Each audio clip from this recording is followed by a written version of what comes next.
All right, the time being 6 o'clock, I'll go ahead and bring this meeting to order. Please rise for the Pledge of Allegiance. I pledge allegiance to the flag of the United States of America and to the republic for which it stands, one nation under God, indivisible, with liberty and justice for all. Roll call. Healy. Yes. Close. Yes. Kettering. Yes. Swanson. Yes. Plummer. Here. Do any of the commissioners have a reason to abstain for a financial or non-financial conflict of interest?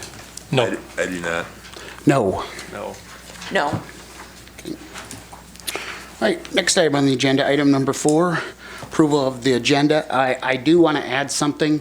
We've had a disaster declaration, and so I've asked Mr. Schurslick to come in and speak to us. No decision or voting will take place, but he's just going to give us an update on the process. I'd like to add that in at 4A. Okay.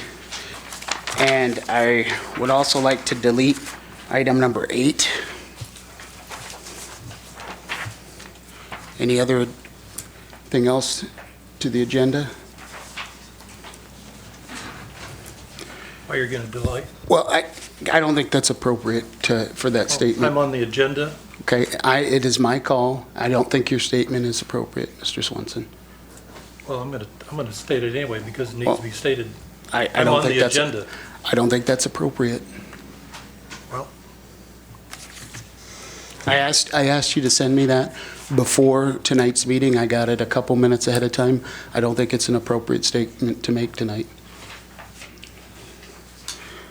I object to your objection on such short notice. Any other corrections to the minutes? All right, entertain a motion to approve the agenda with those 2 corrections. Move approval. Second. I have a motion and a second. Further discussion? All those in favor say aye. Aye. Opposed? Motion pass.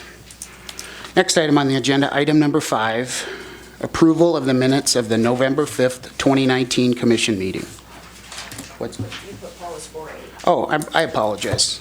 Paul, we'll get you out of here quick. I put you on at 4A, so we'll get you out of here so you can get us more federal money. So. Thank you very much. As you all know, I sent out an email out yesterday. Most of everybody probably read in the paper, seeing that the president signed the 4th declaration.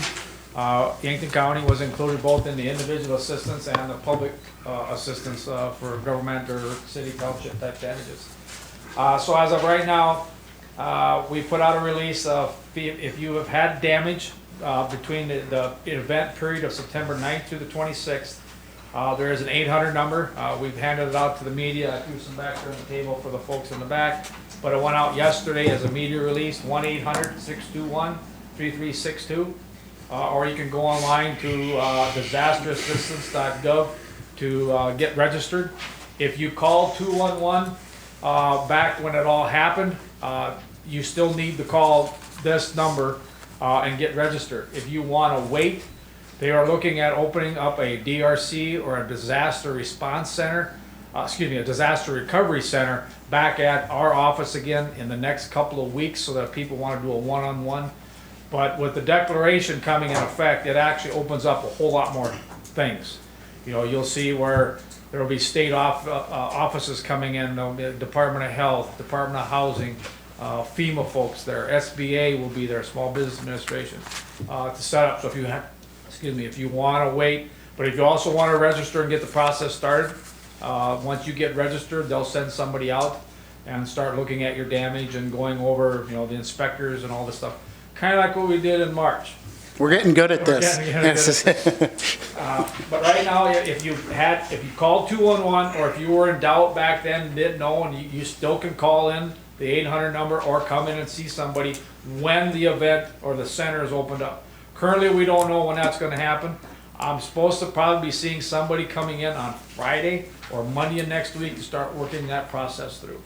They're also going to be sending in a group of people that will sit in a room and start calling anybody that was affected. Let's just say, like, if we say anything along the Jim River a mile out, just as an example, they'll get start calling everybody on a phone book or going door to door and start seeing, did you have problems or did you have damage?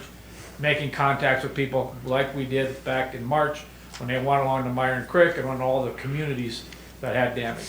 And they just want to make sure nobody gets missed. So that's all partly coming down the pipeline. Works, I mean, unfortunately, I hate to say I'm excited, but we've been getting up, people are, been waiting. It's getting cold, know what to do, some are struggling. So, with this going on, there is some information for them now that they can start working forward for this project. The last thing I have is that we're gonna send it out on Facebook again, and it's on our county's website. Patty puts it out there, is the road closure map link. Mike and I are constantly looking at it, but we want it in the township boards. The rumor is that we might have a wet spring. So we want people to get used to using this to know what's closed. If we close it for the winter, roads like that, we're gonna have different colors on the map to indicate that it might be closed all winter long because it's a minimum maintenance road kind of thing where you don't normally maintain it. But I just wanna try to get a little more ahead of this, and we got kind of caught behind the wheel in March, but we wanna stay out ahead of it. So other than that, anybody got any questions or? Anyone from the audience have any questions for emergency management? So if somebody sustained damage in this last storm in September, when the emergency center gets set up, they should come in and Yep. okay, And we'll file their advertise it paperwork. heavily in the Okay. paper, on social media, on the Okay. local papers, Okay. radio, all that stuff. TV will have it more likely Okay. all over so that they know we're opening up a center. Okay. But it's being published right now. If they want to call the 800 number, they can. Okay. While we have you here, this disaster, but the March disaster, is there any updates? Have the FEMA teams come for public assistance? Are they coming? What's the status They're of meeting, that? I know they've been Okay. meeting with Mike, Okay. they've been meeting with the city, we've gone through, I shouldn't say we, but they've had being that they've been so busy Sure. nationwide, they're in and out. I think Yankton County is on the third person, is that a fair statement, Mike? Or fourth, and the city is the same way. Okay. We've got, the townships are finally last week meeting for the first time with somebody, so everybody's getting it, it's just taking a long, long time. Okay. Any idea when I we're would gonna think get some the funds? 9th, I mean, I can't say that the timeline, but once the application, like with the county stuff, is submitted, I was with them last week. Okay. It's just a review, make sure all the i's and t's Sure. are crossed and everything eligible, and you should start seeing something trickling back, especially the different categories of this damage. There's like A through E. Sure. Any other questions for Mr. Schurslick? Well, we appreciate all your effort on this, and I hope we can go a few months without having another one. So, All right. all right. Thank you for the Thank you, update. Paul. Appreciate it. All right, next item on the agenda, item number 5, approval of the minutes from November 5th, 2019 Commission meeting. Are there any additions or corrections to the minutes? Entertain a motion. Move approval of the minutes. Second. I have a motion and a second. Further discussion? All those in favor say aye. Aye. Opposed? Motion pass. Next item on the agenda, item number 6, public comment.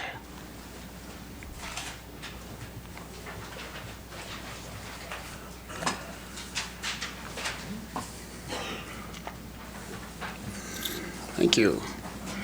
Nick Huber.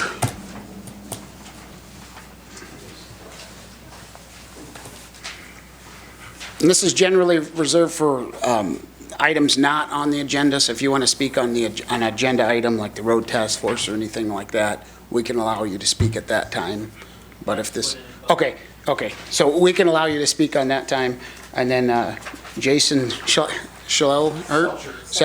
and road task force as well? Okay, would you prefer to speak at that time? I can speak on the 14th. Okay. Anyone care to make a public comment at this time? All right, seeing or hearing none, I'll go ahead and close public comment. Next item on the agenda, item number 7, claims.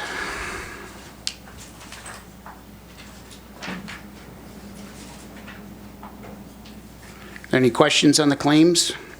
I'd move approval. Second. I have a motion and a second. Further discussion? All those in favor say aye. Aye. Opposed? All right, motion pass. All right, next item on the agenda, item number 9, right-of-way, vast, what's We it? got, Seven. Oh, I'm sorry, 7. Auditor treasurer report and pooled cash report. We'll do all 3 of those at the same time. Are there any questions on the auditor treasurer report and pooled cash report? Entertain a motion. move approval. Second. I have a motion and a second. Further discussion? All those in favor say aye. Aye. Opposed? Motion passed. All right. Next item on the agenda, item number 9, right-of-way for vast broadband.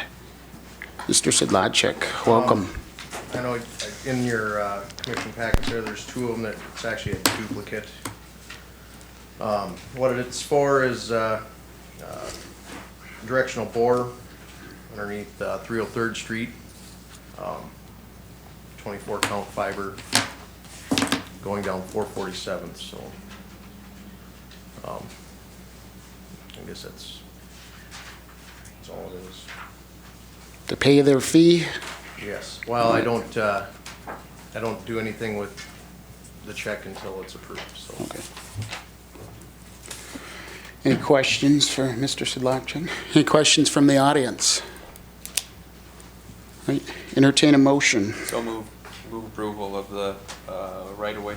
Second. I have a motion and a second. Further discussion? All those in favor say aye. Aye. Opposed? Motion pass. Next item on the agenda, item number 10, approve contract bids for 2020 preservation grant.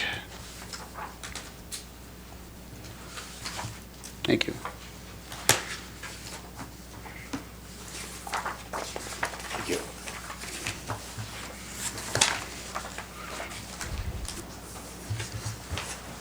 It's just a copy of the bids we opened. On the first page there, that lists the contractors that put in a bid and their dollar amounts. Second page is recommendation from Clark Engineering to go with Sioux Falls Construction / Journey Group. They were the lowest bidder. They're the ones that have done our previous work, like last year on the Johnson Bridge, are the ones that did the work on that, with the bridge repair on there. So I guess I would recommend to go with Sioux Falls Construction Journey Group. Did you open these today? Yes. Okay. In the future, if we can get these in the packet, in case people want to see these. Does anyone from the audience want to see this? It wasn't in our packet. Anyone? We'll have a copy up here available to you. Let's try to get these in the packets from now on. Okay. So, You know, the crack that we found on the side and some of that project seemed to take an awful long time. On the Johnson? On that Johnson Bridge, that resurfacing, is there gonna be penalty or time limit on this, you know? Had that been discussed? That I would have to, I can look into that for you. Cause that bridge was closed the majority of the summer, only to find the crack at the end of the year, you know, end of the summer, but. Well, they weren't, so when they were doing the preservation, it was to the deck itself, so they weren't doing any work. They found that during the bridge inspection. Right. I'm saying leading up to the bridge inspection, you know, that was single lane for Right. the majority of the summer. I know it was difficult getting equipment back and forth across You know. the river there. I would think it would go a little quicker, because at that time, while they were working on 3 bridges, they would do what they could and on one and move to the next while the concrete was curing or whatever the next step was. They were just bouncing back and forth between all of them, so.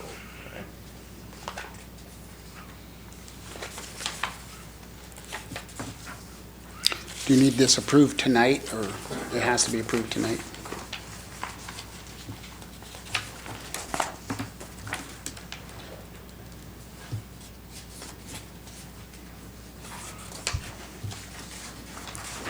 Any questions from the audience on the contract bids for preservation grants?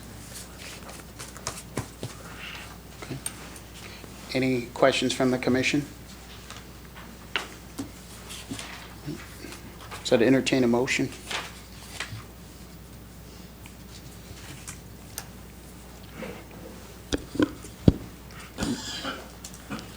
Move approval of the Sioux Falls, is it contractors? Sioux Falls Construction, Sioux Falls Construction / Journey Group from Sioux Falls for a total of $131,433.36. Second. I have a motion and a second. Further discussion? All those in favor say aye. Aye. Opposed? No. Motion pass. All right. Next item on the agenda, item number 11, Jamesville Bridge repair options. Just a handout, Clark Engineering is, Those are, yep.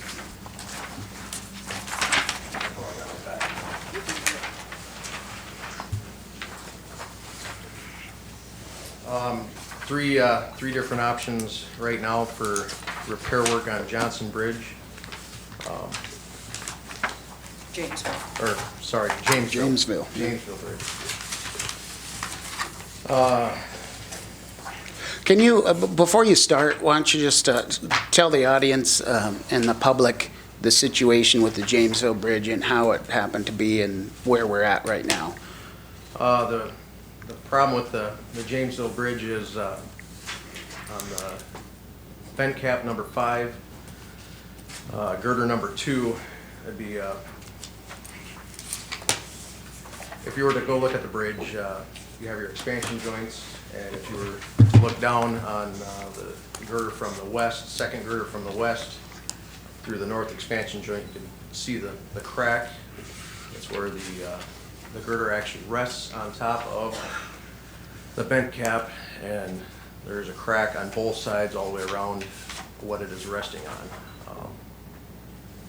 Pretty serious stuff. The crack is all the way through the bent to the bottom of the bent cap. So it needs to be. That was our best bridge earlier this year, too. And It was. Was that the result of the flood, or was it the result of just deterioration? We were shooting for, it wasn't there last year. Last year is when it had its full inspection. So the crack was not there. Is this it, Mike? Yep, that's one picture. Yep. I don't know if anybody can see that. And then there's another picture right there.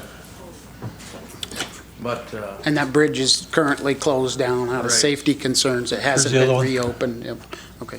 so anyways, back in 2018 is when they did their full inspection. Photos of the bent cap, it did not have this at the time. So I was assuming, that it most likely flood related. The problem we have now is the DOT does not believe it is flood related, so therefore they do not want to pay for it. I've been talking with them back and forth for the last 2 to 3 weeks on this.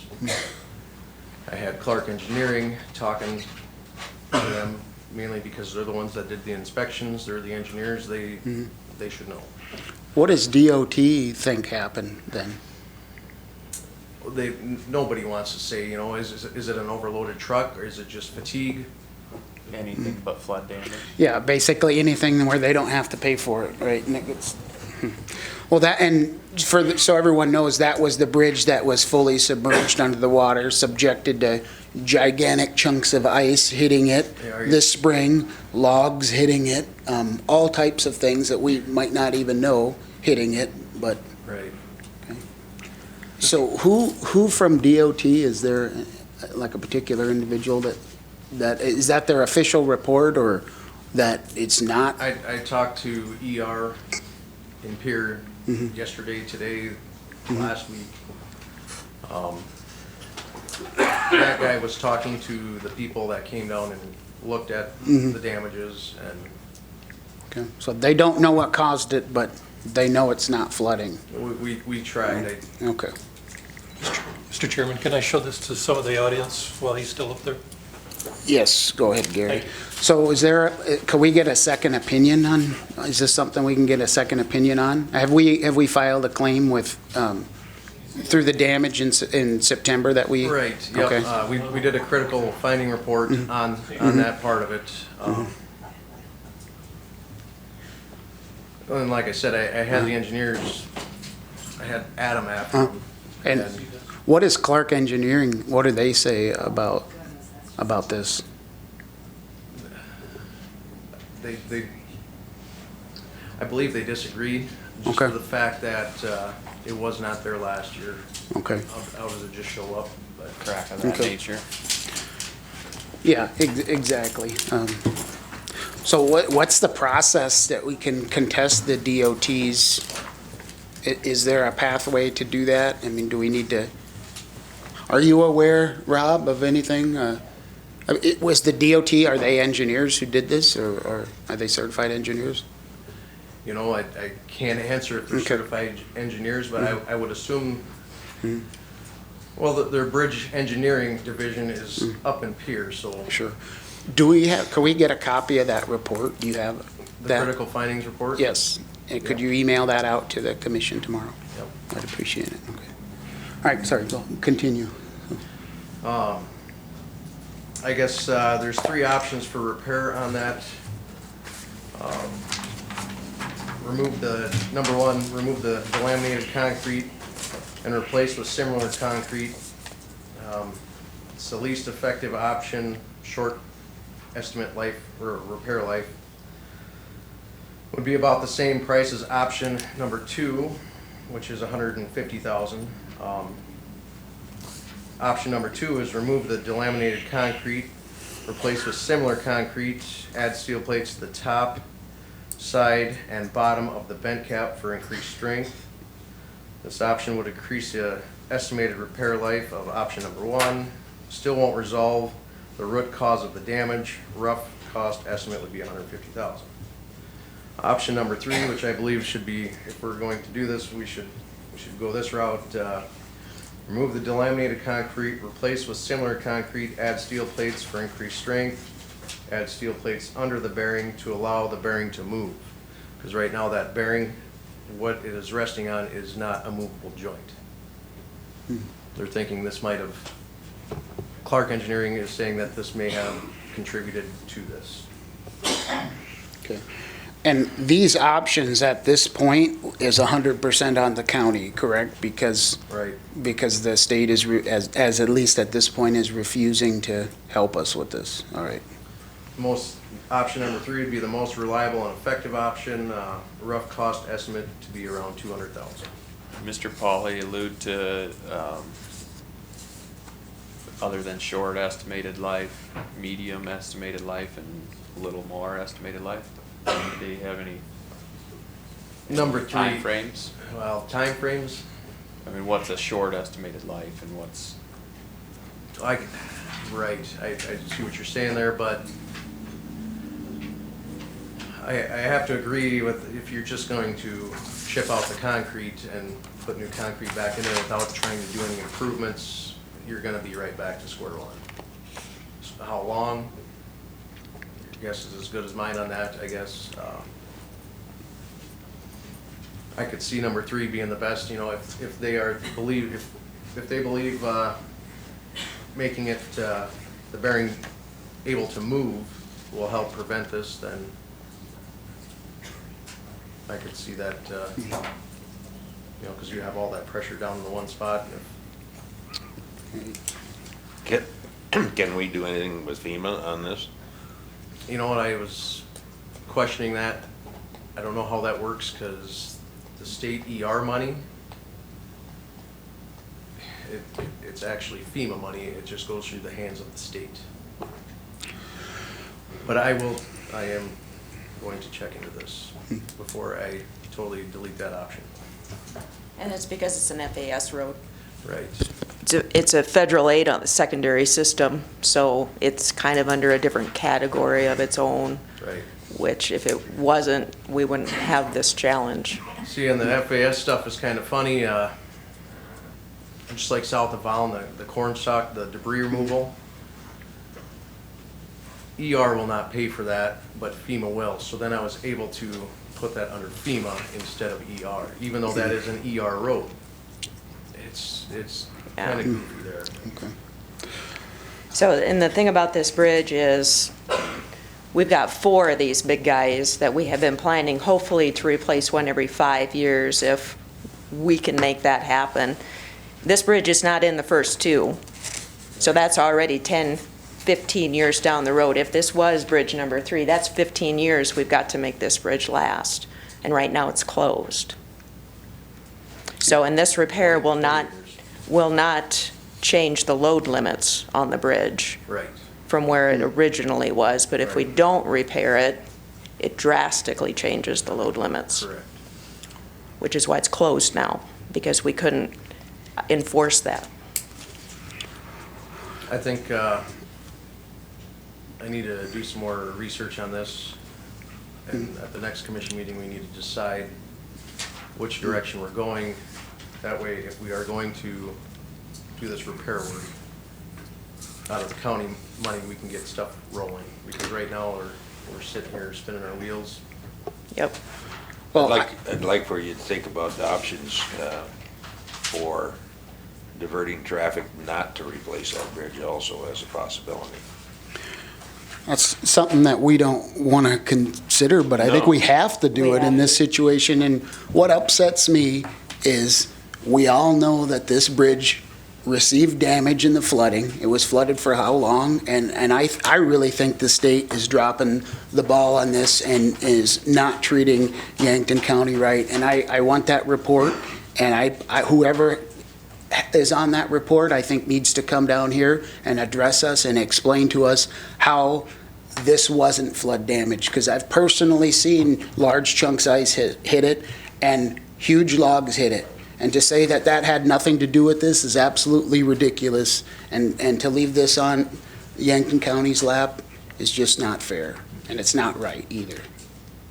So, anyone from the audience want to speak on this topic?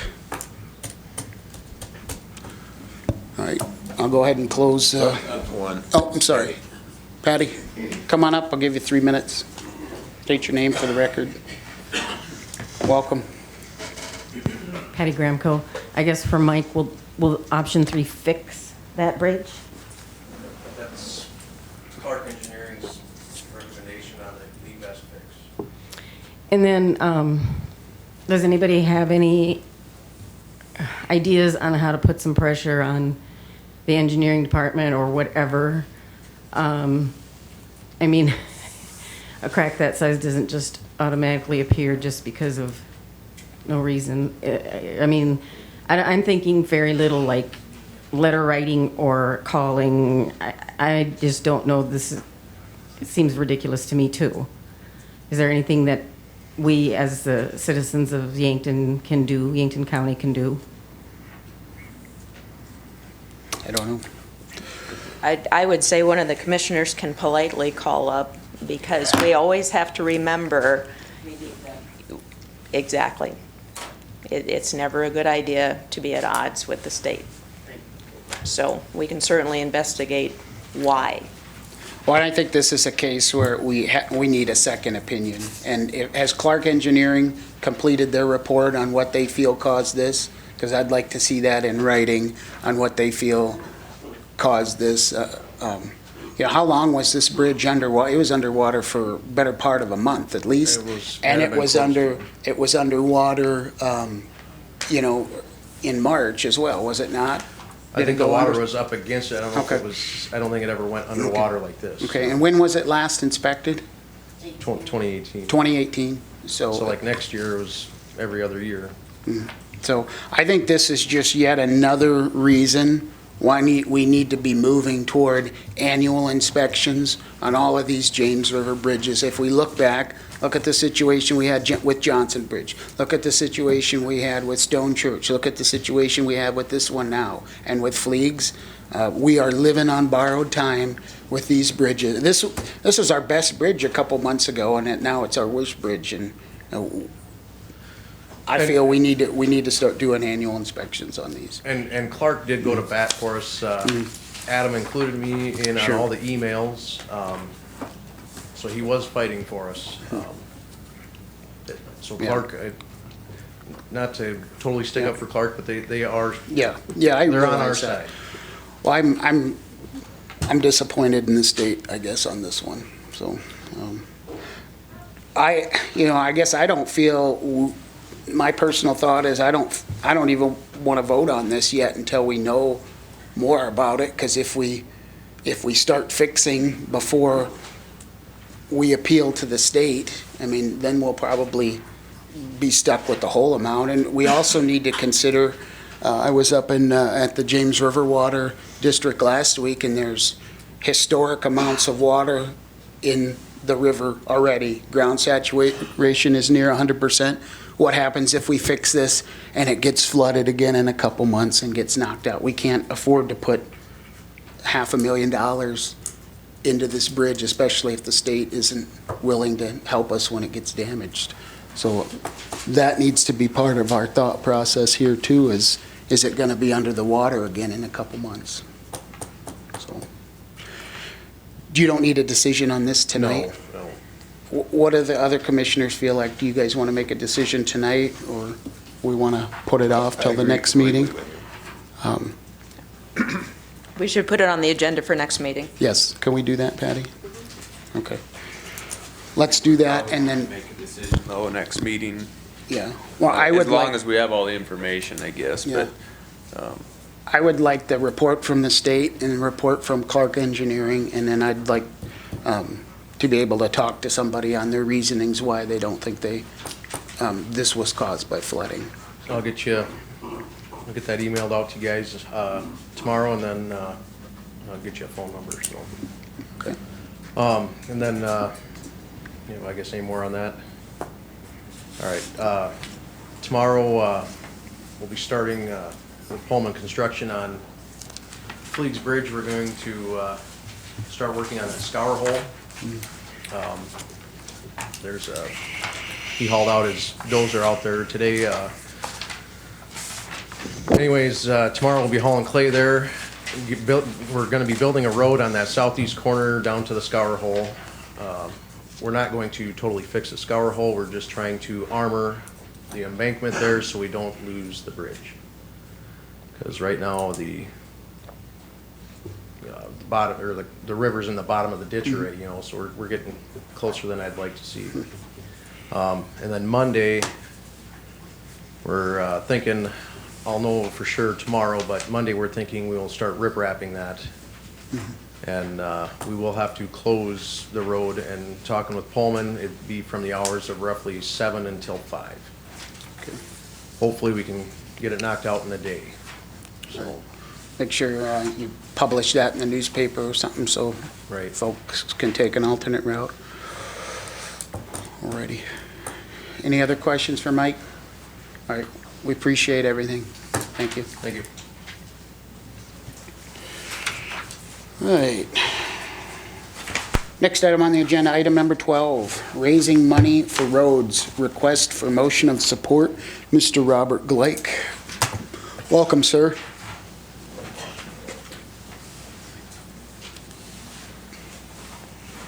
We need about 200,000 for a bridge, so I hope you got it.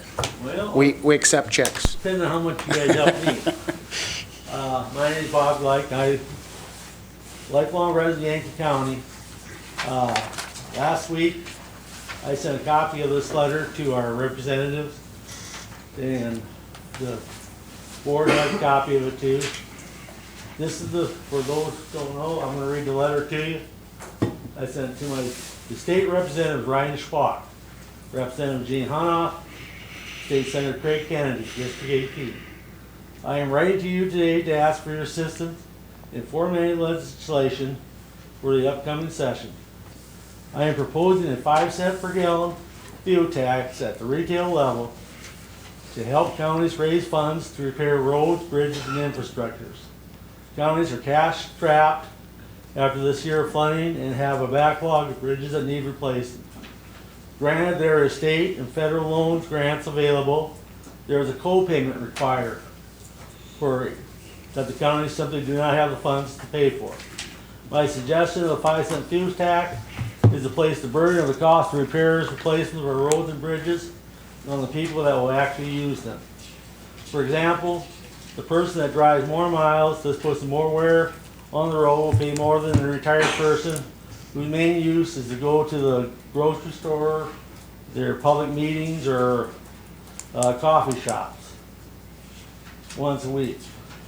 There are other river bills are to raise the county sales tax or design another opt-out for the roads, both of which I believe to be offensive to the public at this time.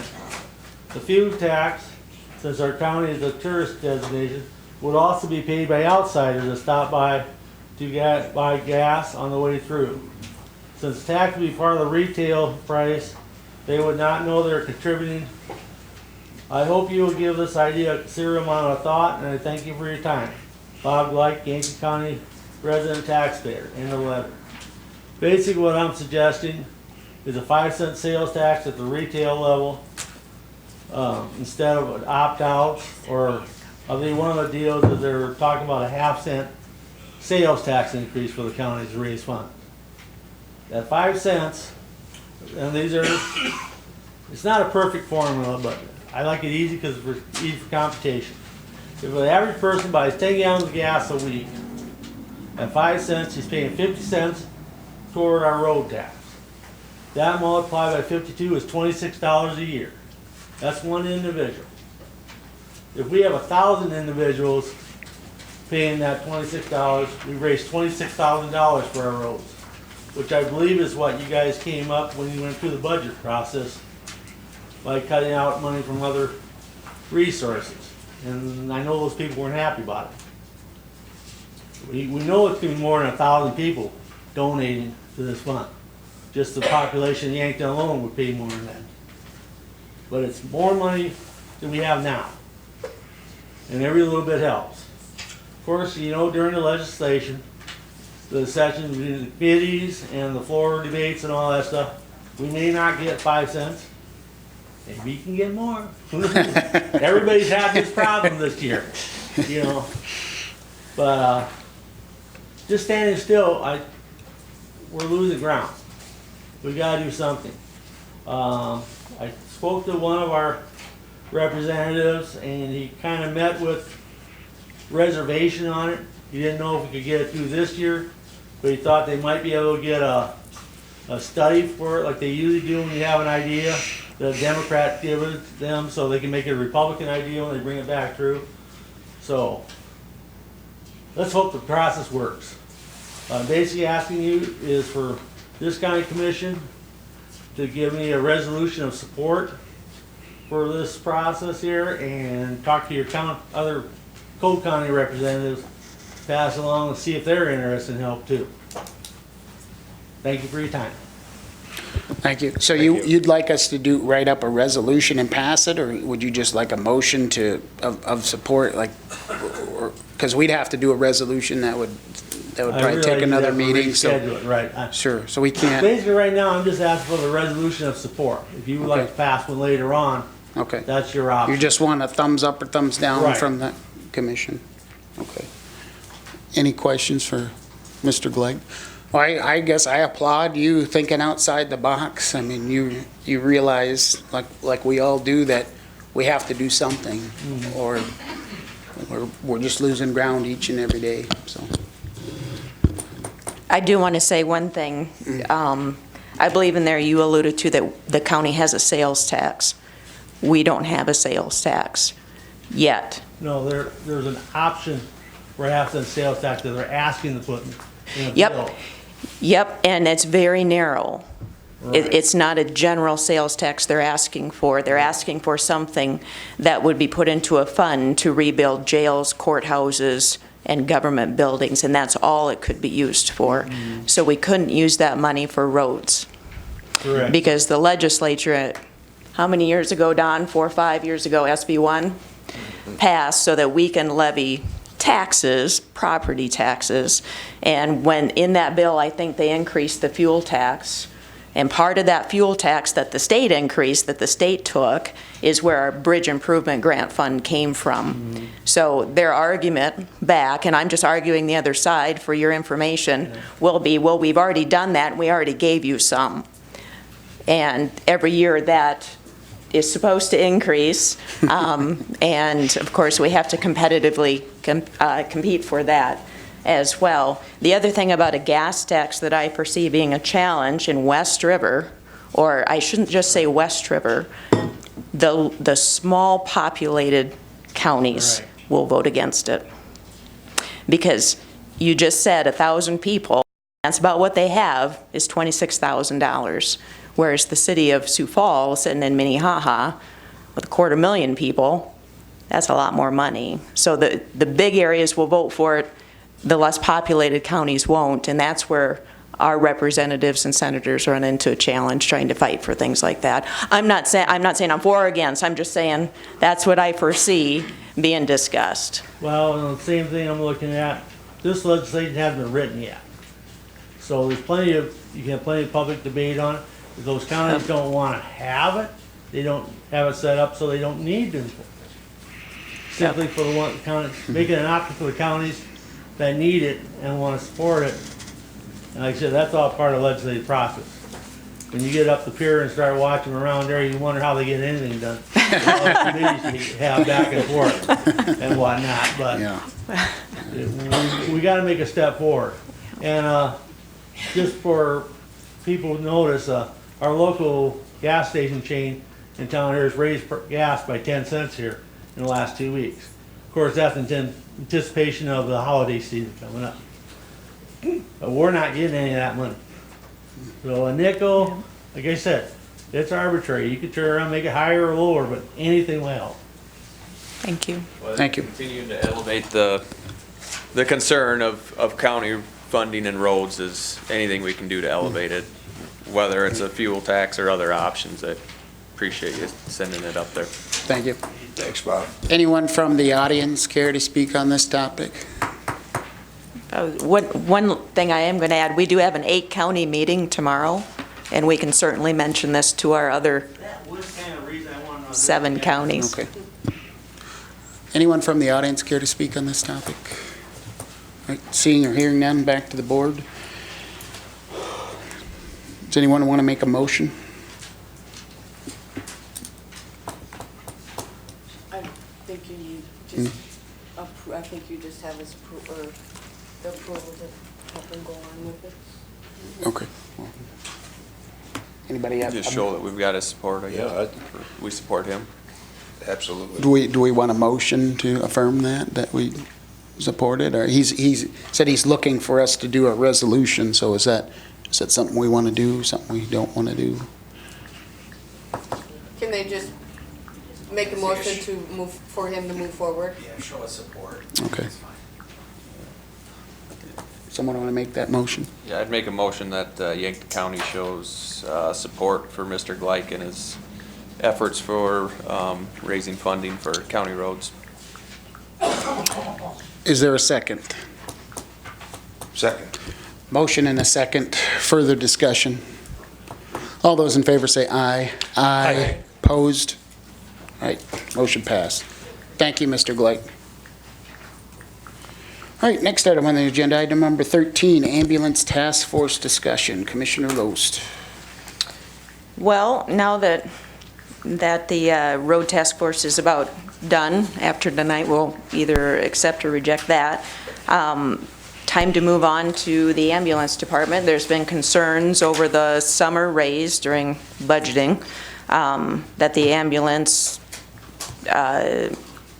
does not run in the black, it runs slightly in the red. And so there were some questions on how do we move forward to improve that. So I put it on the agenda to ask, do we think a task force is needed for this? Or are we just going to rely on, I'm the ambulance liaison, and certainly have been working with them already on a few things. So I will open it up for discussion to the other commissioners if we feel this is the right thing to do to get community participation, probably the hospital participation, internal participation as well. I think that's a good idea, is to set up a task force, and I think it's a great idea to include the hospital. I know when I spoke with Mayor Johnson, he said he would be willing to have a city commissioner or two sit on the task force as well, because I think this is a situation where the city, it has a huge effect on the city of Yankton, and I think they're going to need to be at the table for long-term sustainability of our ambulance. I'd have some rural residents, and then probably somebody from the lake, if we could get somebody, and a few people from the city of Yankton. What's everybody else think? Do you have some direct goals in mind, or I imagine look at, ambulance district perhaps? You know, and I'd like to remind that the ambulance is part of the county, and it's a government entity. And a government entity is not out to make money. It is to serve the people of Yankton County. Also, I want, everyone to keep that in mind too. Sure.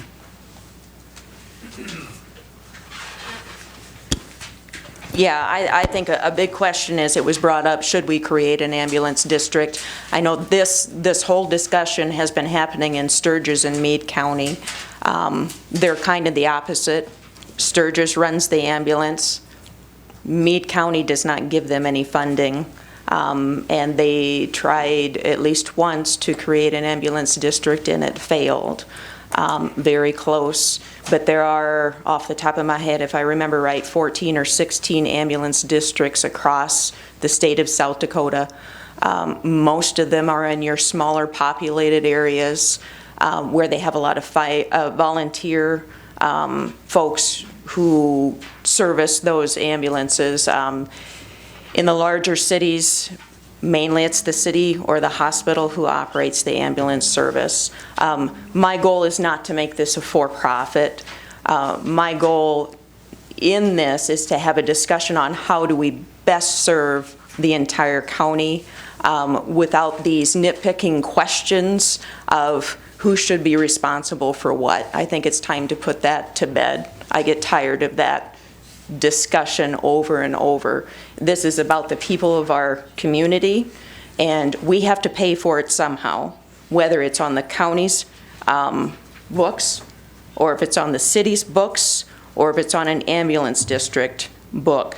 One way or the other, I think we need to have this decided, because 20 years ago, the same thing was discussed. You can look it up on the P&D's website about the county wanted to transition it to the city and that whole thing. And I get tired of the side conversations, if you will. So I think we just need to finally have the discussion in public, say we went through the process, we presented it to the citizens, and they decided the path forward.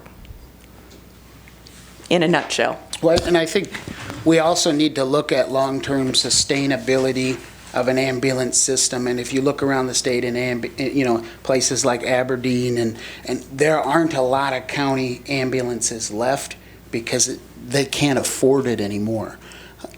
As we see costs of reimbursement for insurances going down, it's something that we have to address. We have a great ambulance, we have an excellent service here, and how do we keep that for the next 20 years? We can have the best service in the state, but if we can't afford it, we're not going to be able to keep it. So I think sustainability has to be one of the top goals, and how do we make this affordable for the long term?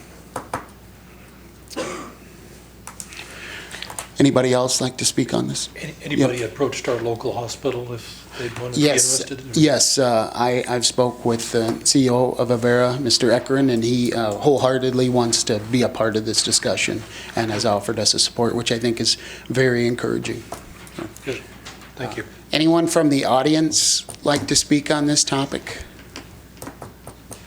Come on Would up. you also invite Yep. the smaller towns? I mean, Sure. you've got the little communities that also run the first responder groups, so work hand in It's a hand good with idea. EMS. And I don't know if it's true, but I know when we did the fire tax district, Mm-hmm. the municipalities could opt out.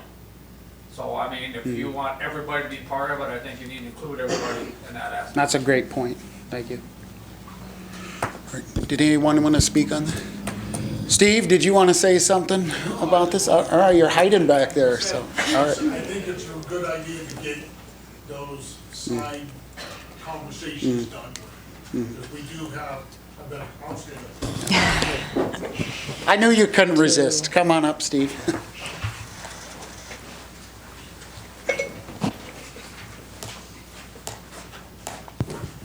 I won't take very long. We just have a really good service that we provide to the citizens of Yankton and surrounding communities. And with an outstanding group of individuals that do that dedicate a lot of time and energy.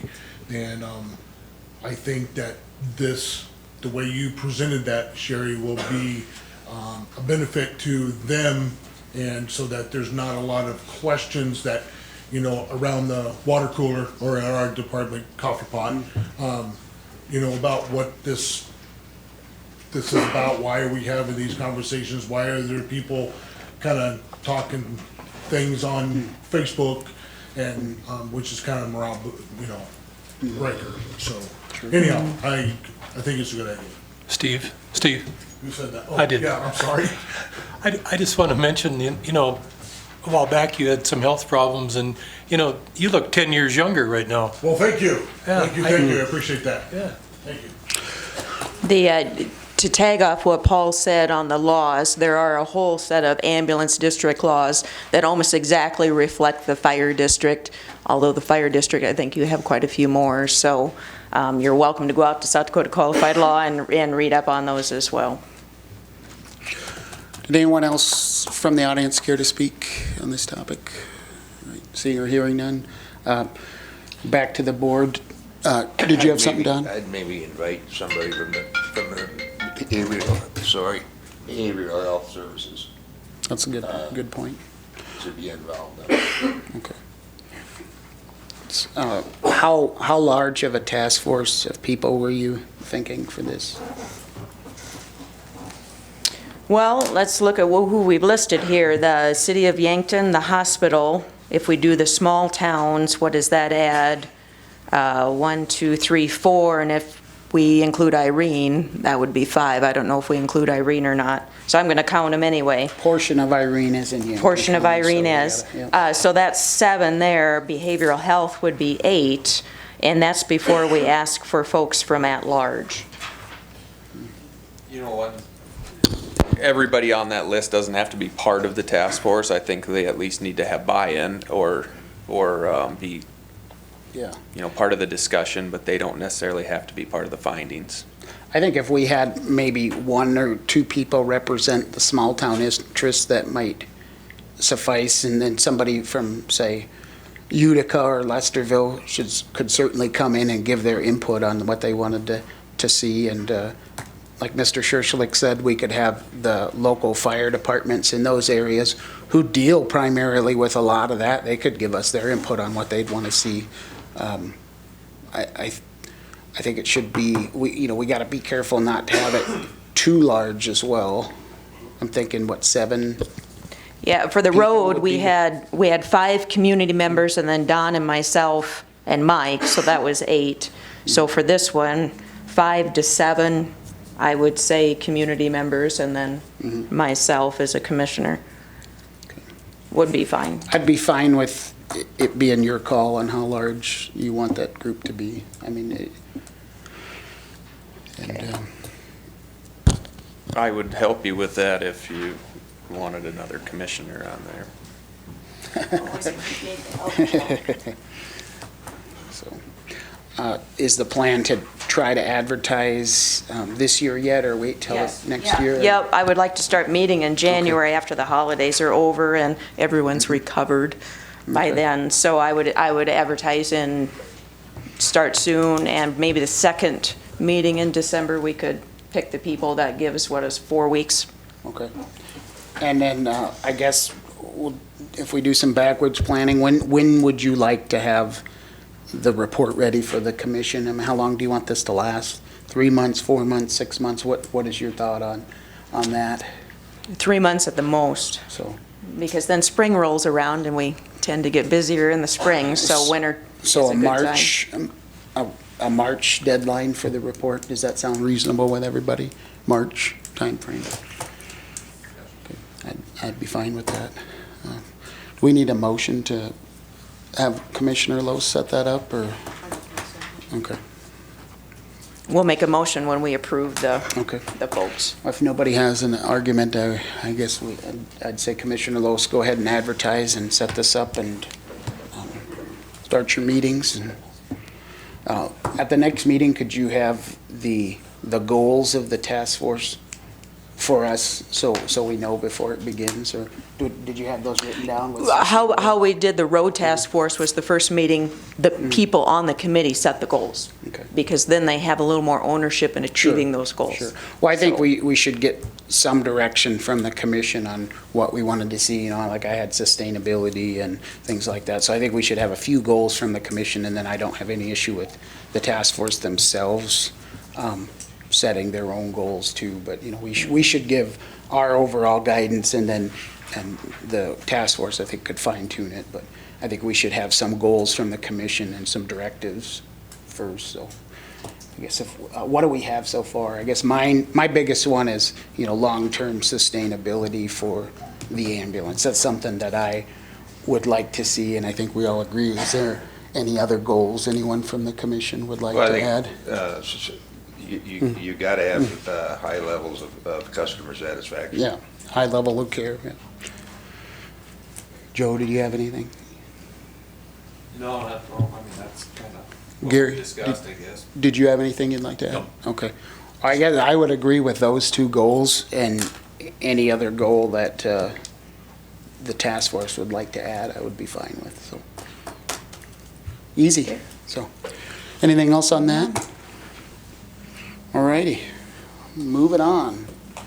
Next item on the agenda, item number 14, vote to accept or reject road task force report. Commissioner Loest. So the report that was in this packet versus the last, it's page, I thought it was 14, maybe it's not that. 11. Page 11 was the only thing that changed from this version to last version, because our county is now over $2 billion in property tax value. So instead of a 0.9 per thousand max, we are at 0.6. And that's the only thing that changed in there. I know there was there are a couple people who want to comment on this. And then there was, well, Mr. Selchert sent in the thing. I'm assuming he's going to talk on that, so. Well, I guess I'll start out. I got a lot of feedback on the 309th Road between 448th and Gayville, and other people will touch on that, but at this point, I guess I don't feel that should be as categorized as a C road because of the high volume of traffic that particular area receives. And there's a lot of school bus traffic and other traffic, and it's also been brought to my attention that if we used an alternate road, the railroad track crossing could become an issue, and I'm sure more people will add on to that. So I guess I would like us to reconsider that 3-mile portion of 309th and move that either to an A or B. Does any of the other commissioners have anything they'd like to say on this one? I had the same thoughts. Yeah. I got a couple calls and a couple emails, and they expressed, concern, and I said, well, it would have been nice to hear about that a little more when they were having the Yeah. town meetings, but I agree with your thoughts, and our idea was to route people down to a state highway and bring them into town. to cut down the number of high-maintenance roads that we have to have. But it seems that that is a main thoroughfare for many people. Joe, Sherry, do you have anything? Kind of the same sentiment. I wanted to just understand, you know, why that 3 miles was selected for that. I know there was probably a reason and there was discussion and I wasn't involved in it, so I just wanted to understand why before really making a decision. But I know personally I'll take Old 50 before I take New 50, in and out of town. New 50 is a dangerous road. There seems to be plenty of accidents on that. And coming in on Old 50, if you have to get to the center of town or north, Old 50 is the preferred route. So, I mean, personally, I do feel that 3 mile stretch warrants at least a strong B, if not an A. But like I say, I wanted to hear if any of the task force members are here too, to just hear what the thought process was. Yeah. Did you have anything, Sherry or Gary, on this? Do we have any of the task force members here? I know. Where are you at, Kent? I know you're here. Any other Kent? Any other task force? Stand up if you would. Let's give these guys a round of applause. Appreciate you guys dedicating your time to do that. Do you have anything you'd like to say on this, either Kent or Dan, before I open it up to public comment? I would go with the A myself. I Okay. would be in favor of that, changing that to A. Okay. Anything from you, Dan? You don't have to talk, I guess, but you're more than welcome to. You want to come on up?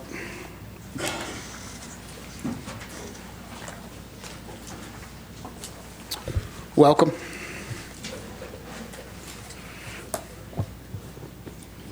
The main reason, Joe, we were talking about making that a C part of the road was to divert the traffic down to New 50. Cost is a huge issue for this county. The more miles we try and keep it A, costs a lot more. If our main focus was more on truck traffic than it was regular car traffic, and that road seems to be more regular car traffic coming from out-of-county vehicles going into Yankton, who don't pay taxes or anything for the roads in Yankton. So if we could divert them to the state highway, which is our goal, we could use the funds that way and save money in the long run. That was the main process Sure. behind that. Thank you. Thanks, Dan. Anyone else from the audience care to speak on this topic? Come on up, Nick.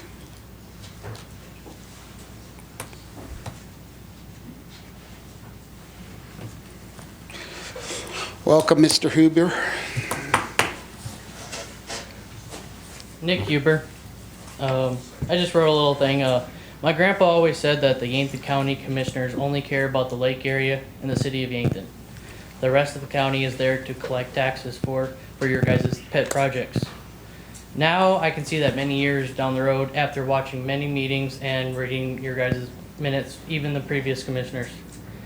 The Gayville Township is in jeopardy to lose 2 more roads with miles oiled to gravel, the one south of Gayville and then 309.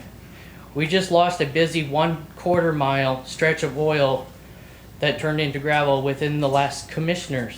I don't know if you guys know about that. That was the county road.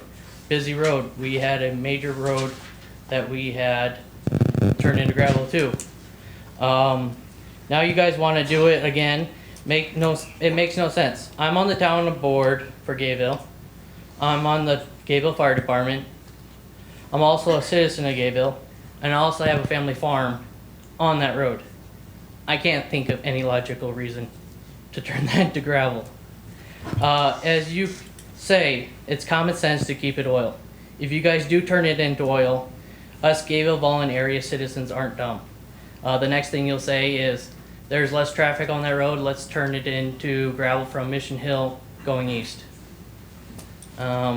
We know what your logic is and what you guys plan on doing, so. Also that road, you guys thought about, there's no just car traffic. That road provides 4 of your 7 communities in Yankton County. Gayville, Vollen, Mission Hill, Irene. It's a major road. It provides more of your community members than you think. Also, just a dangerous aspect. Hey, Mr. Huber. Nick, can I ask you a question? Are you talking mostly about 309, that you wanted to keep that, is that correct, that east-west road, or were you talking Yes. about the one south too? The one south too, Okay. it's, the one south is better than Old 50, so Sure. I don't know why you would turn it into gravel. Sure. And that 3-mile stretch is better than most of your county roads. Mm-hmm. So, to me, I would just chip seal it, that 3-mile stretch, and call it good. You can turn the rest into gravel, and then repave that in a couple years. But to turn it into Sure. gravel when it's your best part of the road makes no sense. All right. Thank you. Come on up. Welcome. Jason Selchuk, Superintendent of the Gayville Vollen School District. I sent the commission a letter, and I want to thank Mr. Swenson and Mr. Clemish for getting back to me. We had a very good conversation. I appreciate the conversation. Most of the conversation that you had prior to the public comment invoked the points that I was trying to make. I hope that you do vote to change that stretch back to Class A. I'm not going to go into all the points that I made with you, Chairman, but I thank you for the time that you took. Yeah. You brought up a really good point that I wasn't aware of, is, him being the superintendent, he has a lot of school buses that travel those routes, and of a big concern if they did do a detour is the railroad tracks. And so that was 100, 180 kids a day, Well, there'd roughly. be 3 buses that Yeah. you would encourage to Sure, go that way. I sure. understand that it wasn't Yeah. gonna go directly to Sure. gravel, but first we classify it as C. Yeah. And we know what financial situation we're already Yeah. in. The next step is it would be gravel. Sure. And you would be encouraging my buses to take what I view as a very dangerous, you've got the curve that, we just call it the cemetery curve. But then you have an additional curve going down 450. It's just a bad spot. I mean, I would really discourage, I understand what you were trying to do with rerouting the traffic. I just don't think it was a very Sure. good idea. So thank you. Thank you. Anyone else care to speak on this topic? Come on up. Welcome.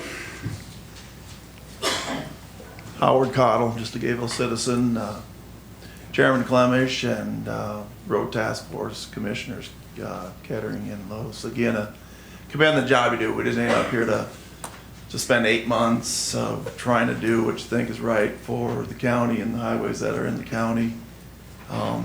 It's just this 3-mile stretch between 448, 451, strong base, and solid road counts that just surpass almost 75–80% of the rest of the county highways. So don't want to throw the baby out with the bathwater and say what they done on that task force was a waste of time, because it wasn't. It took 6, 7, 8 months, forever how long you guys worked on that force, with hopefully to get community involvement, and whatever happened at those meetings happened. But just personally, that stretch of 309, respectfully disagree with it being a C, and would sure entertain the idea that continues to say an A highway all the way to 451. And I know it's kind of an unwritten law, if you will, that a task force gets put together and you send them out and they come back and here's the approval. But ultimately, the buck does stop right here, and you have that decision to make, to either accept it or reject it. And don't want to just reject the whole plan, but that portion, I think, would really be something to think about and talk more about, that portion of 309. So thank you for your time. Thank you. Anybody else care to speak on this? Come on up, sir. State your name for the record, please. I live on 450, right off the highway, about half a mile north. Carlos Universal is right there in that curve. Since we've lived there, we've had 3 or 4 major accidents right there. Over for Valley Ag Supply. I'm sure they get paid plenty of taxes with all the vehicles and stuff they got. That's just a bad idea. I just noticed quarter mile north, when they gave a mile north or west, also there's a culvert put in across there. So why did that farmer get a culvert and other guys haven't? And now that's gravel across there. And you're talking about tearing the whole thing up to gravel? It's just, I thought back in like 17 and 18, there's half of that was supposed to be done. And then the next year, the other half is supposed to be done. So Deputy next hours, what happened to that? You know, now you're talking about making it gravel like other roads. And it's just, that was a bad idea on my part. Appreciate it. Thank you. Anybody else care to speak on this topic? Going once, going twice. All right, I'll go ahead and close public comment. Bring it back to the board.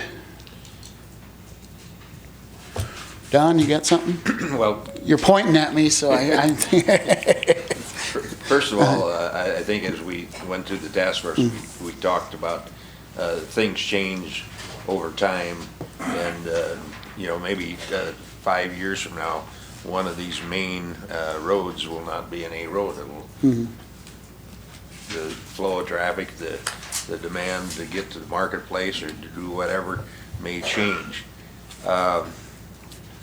I'm going to throw, we talked about this 3 mile stretch probably more than any other portion of road in the county. And, you know, I'm going to listen to what I've heard and hope that when we do raise taxes to pay for the roads, that we'll have the same enthusiasm for support for raising the taxes to do the maintenance. But I'm gonna support the 3 miles. Supported how? Put it to an A. To an A? Gary, do you have anything? No, it should have been an A and stayed an A. I grew up over in that area. You guys haven't. Most of the commissioners live northwest by the lake. Don's got a private road. I grew up in that area, and I know how busy it is, how beneficial those roads are from all the travelers, people that cut across from Irene. It's just doesn't make any sense to keep it anything but an A. Thanks, Gary. Joe, Sherry, do you got anything? My understanding, I could be wrong here, that basically the difference between an A and a B is they're both going to get chip sealed the same frequency. An A is simply going to be eligible if funds available for overlays, additional work and whatnot.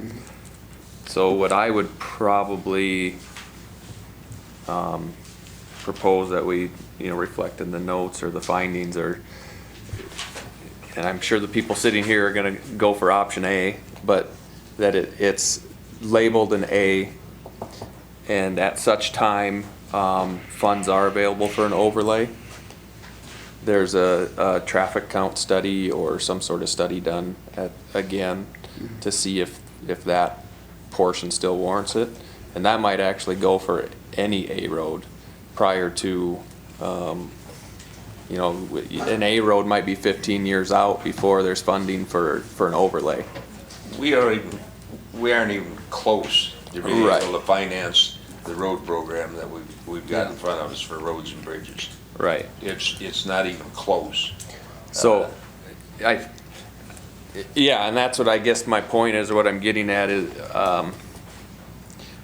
I think the sentiment or the fear is that if this is a C, even though it's going to get maintained, when that time comes that it's not in shape to maintain, it'll never be a C. So I'd rather see it in A and down the road drop to a B if funding's not there to support the road, or even a C or whatever. But I guess option two is, I was gonna say, is make it a B, and then if the A portion of Old 50 receives funding and opt-out or whatnot, at that time, we look at changing that designation to an A as well, but I think the people here would probably rather see it in A with the option of reverting back to B. Sherry, did you have anything you'd want to go over? I know you did a lot of hard work on this, and we do No, appreciate but what it. I am going to do is I am going to reread the specific recommendations, because if we adopt the report as is with a small change, we're adopting these 5 things, so I want to make sure everybody remembers what they are. The first one being adopt the map as presented. Well, that one we've talked about making a minor change. Number 2, utilize this map to develop the Yankton County 5-year highway plan, which has already been started, to allocate unanticipated federal or state funding, to prioritize bridge replacement or elimination, to respond to natural disasters. So everybody good with that portion of number 2? Okay, number 3, if the county commission determines that collecting additional funds from the taxpayers is justified in order to upgrade an A road, we recommend these restrictions be implemented. Very specific project is identified, including complete cost estimation. Funding collection is limited to 1, 2, or 3 years, depending on the size of the project. This additional funding, tax levy and/or wheel tax, expires at the end of the project. No part of the normal highway budget is altered. Can we all live with that? Yes. Yes. Okay, and part of that is what we're talking about here is many of these roads, if you look, 18 miles of Walshtown from Old 50 to the county line. I can tell you, one tax levy is not going to do 18 miles of a 2-inch overlay. So we are looking at chunking these anyway. So the discussion about this 3 miles of Old 50 and the first part could potentially be 2 projects if we deemed it necessary. So that was number 3. Number 4, the task force recommends the first A road project to be 444th, which is the Walshtown Road, and that's the 18 miles I just talked about. Is everybody all right with that? Is that from the county line south, or what specifically is that with? Well, we didn't break it up. That is really on the folks in charge of the funding, which is us. So, but certainly the most highly traveled portion would be Old 50 to 46. That 12 miles would be the most highly, that would be the first section we would want to do. What did you say? Old 50. Okay. To 46, so that's 12 miles. It would span Mission Hill and Okay, you're not Walshtown. talking about Old 50 leaving Yankton? No, Okay. no. Okay. That wasn't the first project that we recommended. I would almost think, and I'm willing to do, whatever the board wants, but we should really take a look at Old Highway 50 first as our first one, because of the high traffic count, and you're getting the people from, Mission Hill and Volunteer, everybody's using that chunk of road. I think that would be a good example if we go down that road and repave that portion first, because that's the funnel road that accepts it all, and I'm willing to do it's a lot smaller chunk.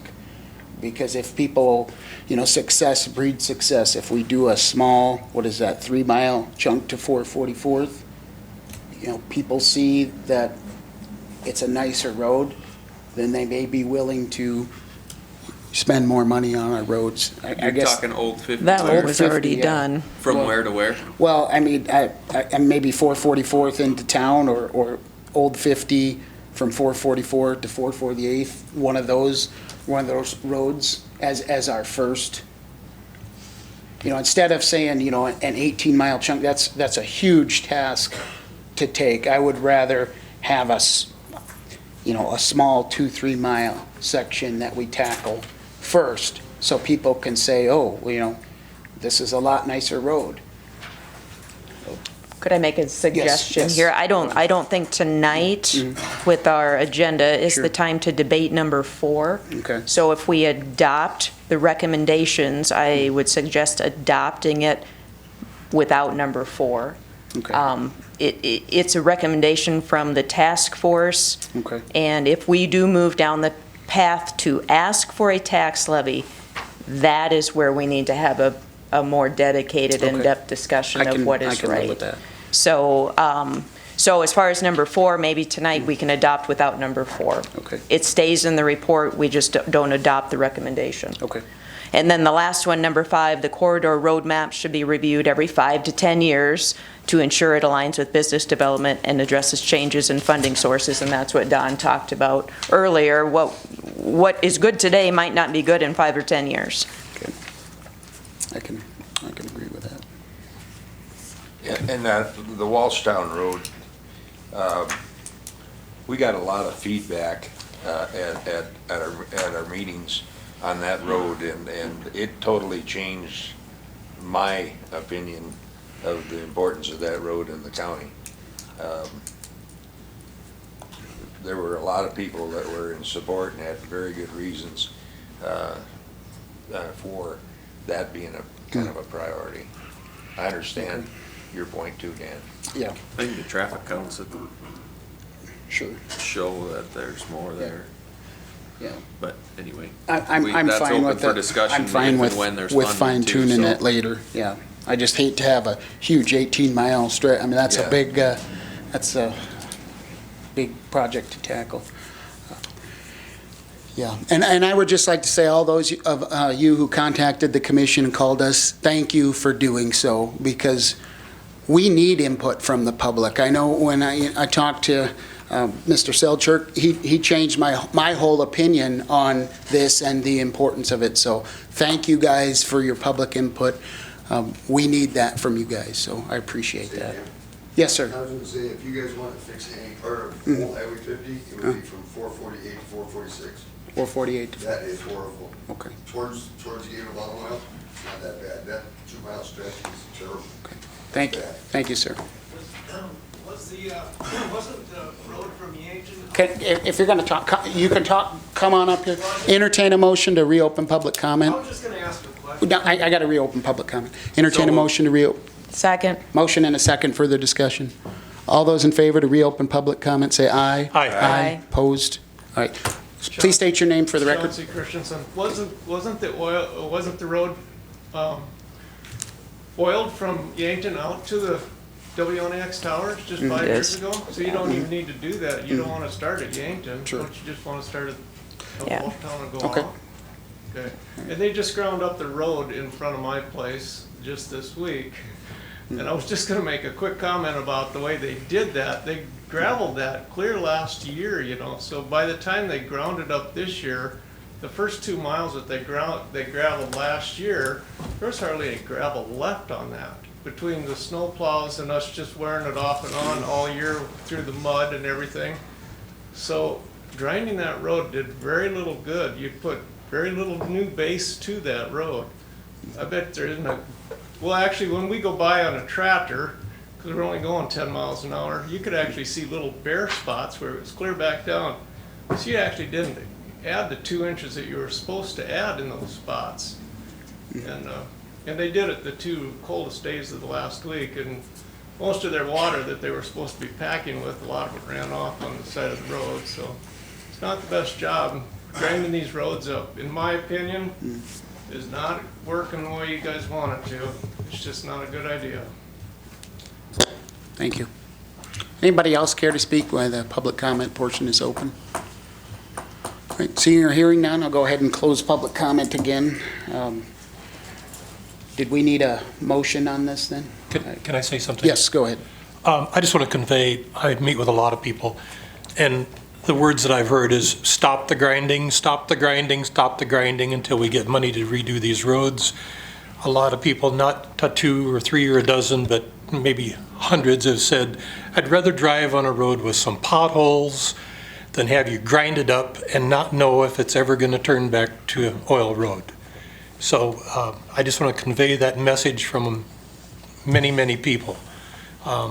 When we hear this, well, maybe you'll get it repaired, or maybe, they feel that it's better to live with what they've got. Save the money that you're spending on the grinding. Thank you. Thank you. I'd make a motion to accept the road project task force report with the exception of number 4, and add the 3-mile stretch, 448 to 451. 448 to 451, to A category road.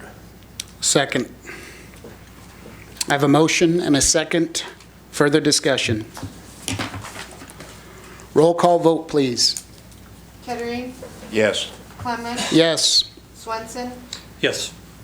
Loest, Yes. Healy. Yes. Motion pass. Thank you, everybody. Next item on the agenda, Drainage Board. Entertain a motion to go into Drainage Board. So moved. Second. I have a motion and a second. Further discussion? All those in favor say aye. Aye. Aye. Opposed? We are now into Drainage Board. Next item on the agenda, item number 15, hearing request for Doug Stevens continuance from November 5th, 2019. Welcome. Thank you. So my name's Scott Stevens. Scott Stevens. At the last meeting a couple weeks ago, we talked about the drainage issue from our Sealand property going through the Stringers property. So I think you guys all, I was told that you guys all got some pictures and papers and stuff. So basically what happened was the Stringers filled in the pathway for our water to drain off of our property, and we've been hoping to get that drain reopened. In 2017, they had a abatement order to the person in charge of the Stringers to either provide the ditch back or provide a subsurface tile. And then on 10/17/17, Pat, who was in charge at that time, went there and they agreed to install the subsurface tile so that our water would drain off the property. What's happening is that it completely stops where we put a fence up.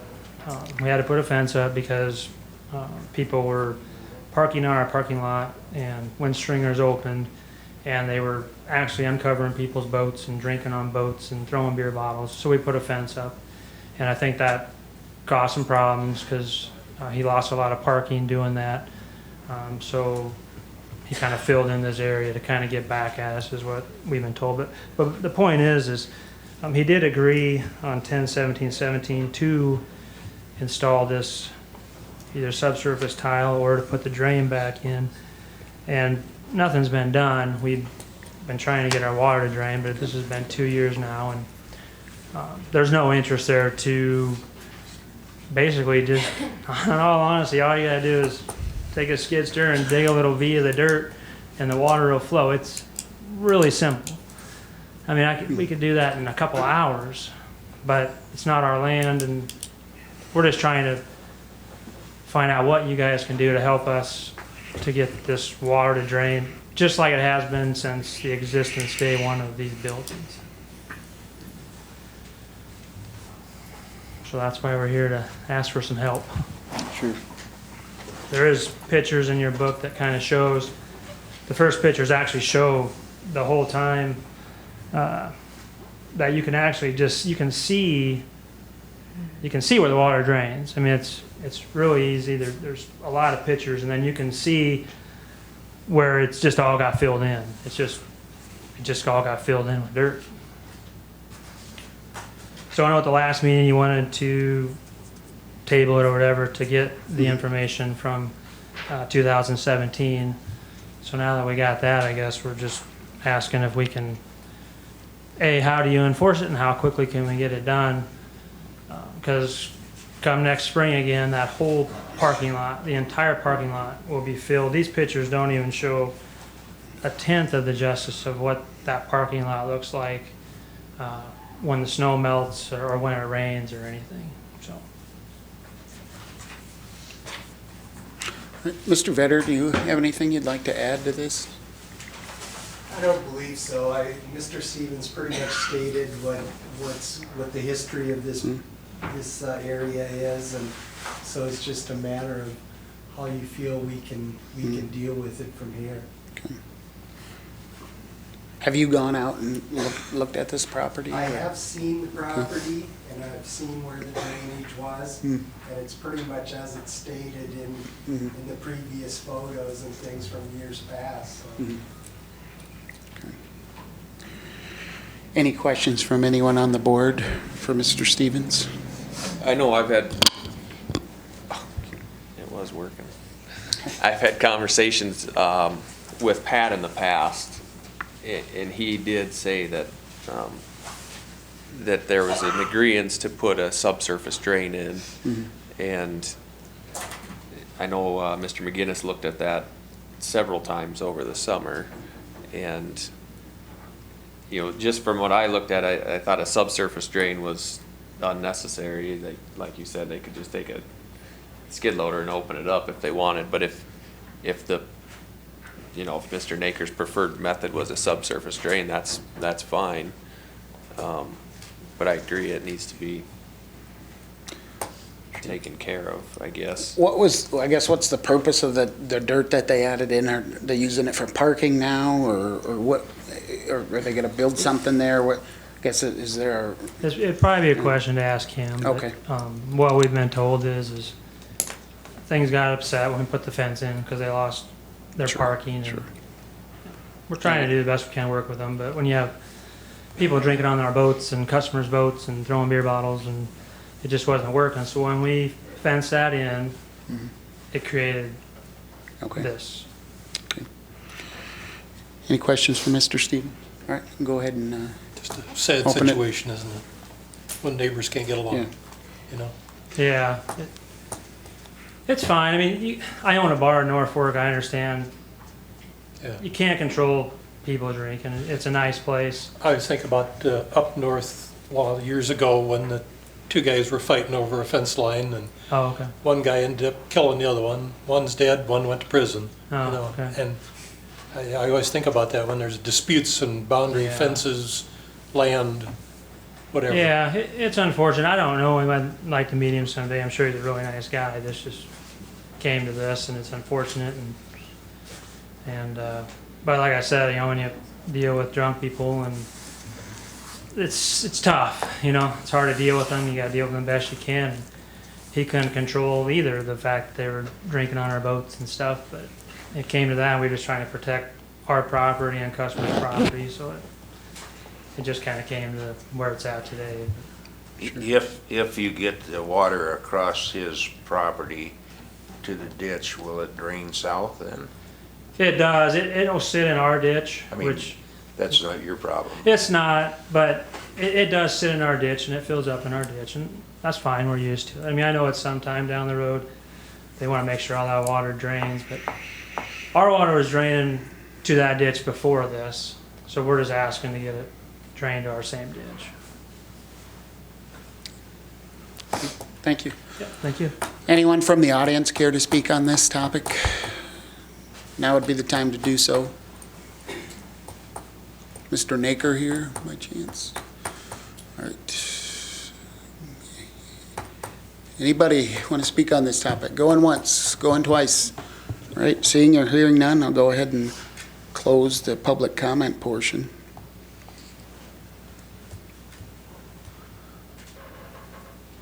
Gary, what's your thought on what we should do here then?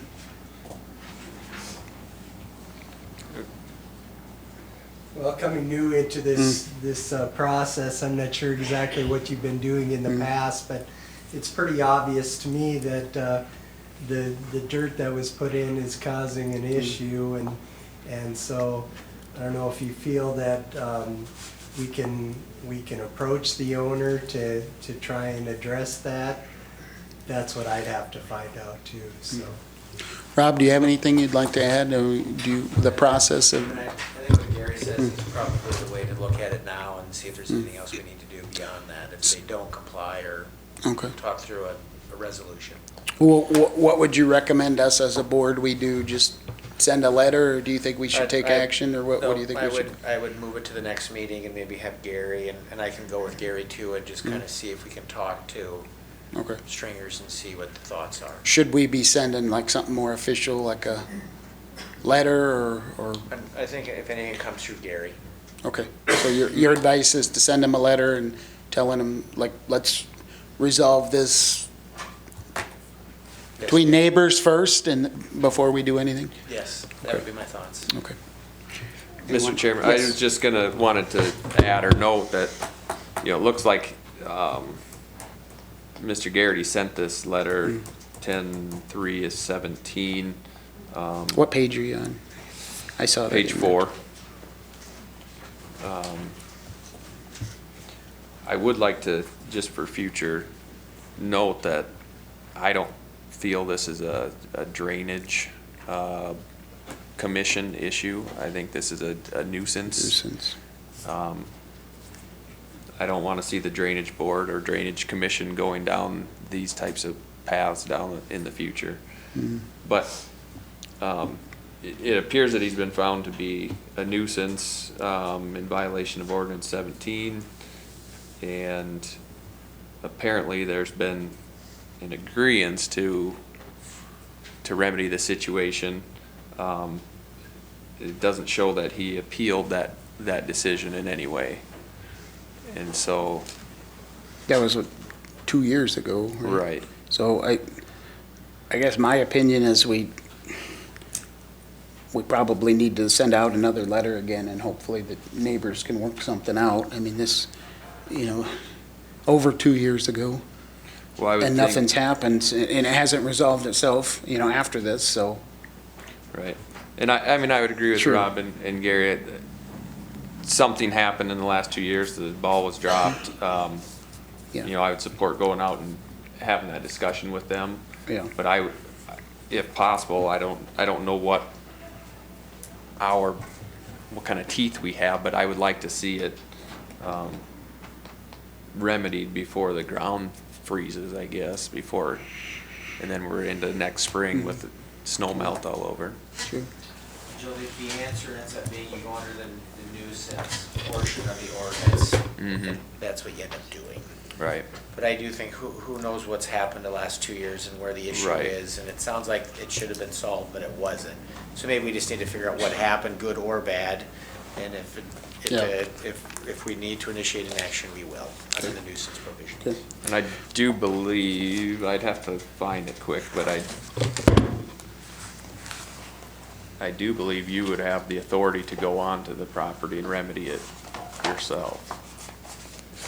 At what point, I don't know. I don't need to look that up, but. Well, I think that the course of action we need to take is have the planning office send out a letter telling him it's a nuisance and ask if he'll resolve it. And you could just keep us posted, just like all these other enforcement actions we're having, and just update us on where it's going next week. We want to get this resolved as badly as you do, but there's a process that we have to follow. And yeah, come on up. I mean, I guess my thought is that's great, but he's known this for 2 years. And if he doesn't want to do it, so I guess, can we put a timeline on it? I don't know what we can do, but 2 years ago, he's not going to do it. So if we just go and ask and sit, we keep coming up here every 2 weeks. What could be our plan can we put a plan in place with a timeline to kind of get it done? Do you want to address this?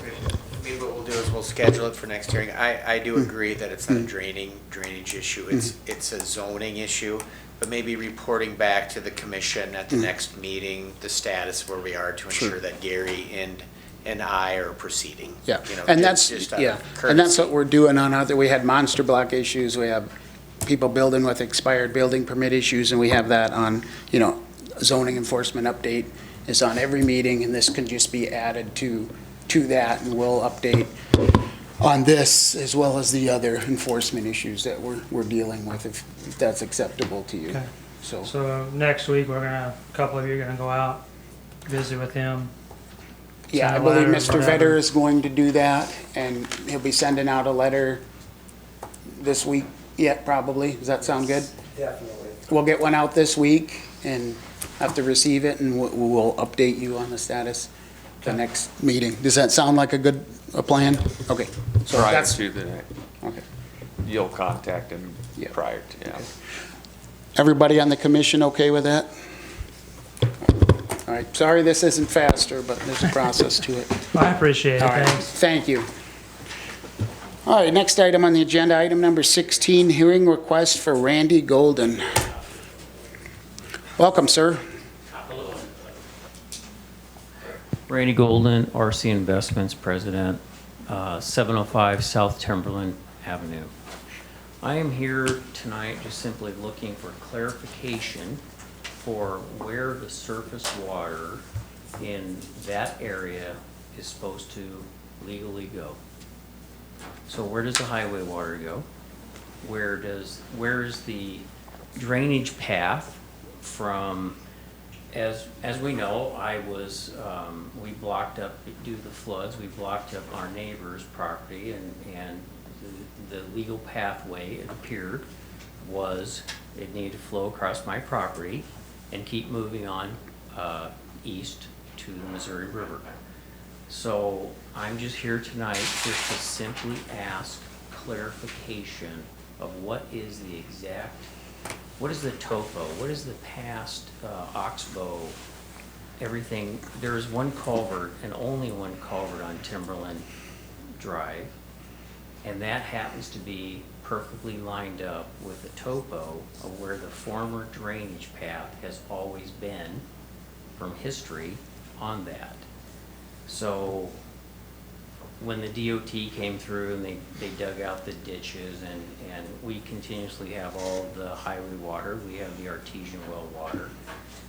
When we bought the property, we put a voluntary culvert in to take a trickle size, about the size of your thumb, that was coming through there, so we could just simply keep the ditches mowed and get it looking nice. Well, then further development up the road really caused a lot more water, and then not only that, but then when the new highway was put in, of course, you know, you're ending up with, we're taking over 3/4 of a mile of the highway water, plus 40 to 55 million gallons of spring water a year, and we suffered $250,000 plus in damages this spring out of our pocket, and we're just simply here to know legal clarification of where's the water supposed to run? Is it supposed to run west to east, north to south? Just point to the map and show me, because then we can solve all the problems that we seem to have the bullseye on our back, that everybody's coming after us for when we're saying, look, it's not my water, and if I decide that I'm shutting it off on my property side, but yet I'm legally will take the west property, and that's a lot of land that's coming this way. And I went out there and did measurements recently to put my own berm to protect our building for another cyclonic bomb. I hope that Hopefully it doesn't happen. Yeah. But we're just trying to get legal clarification tonight, basically. What does Yankton's Drainage Commission say? Where's the path to the Missouri River, or where?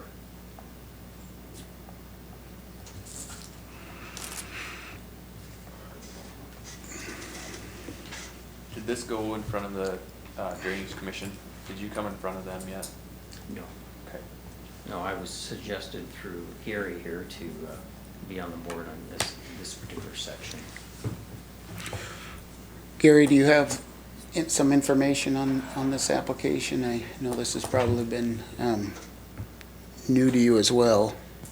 Yes, you've pretty much seen everything that was in the packet. Yeah, this isn't something that obviously I wasn't involved in at the time, but I know there's some public comment that may be made and things too that you may want to consider before going further, so. Okay. Any questions for Mr. Golden?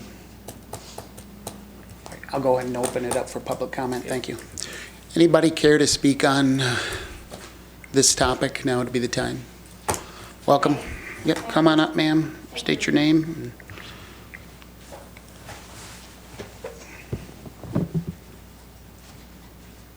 Good evening, I'm Carrie Cook-Huber.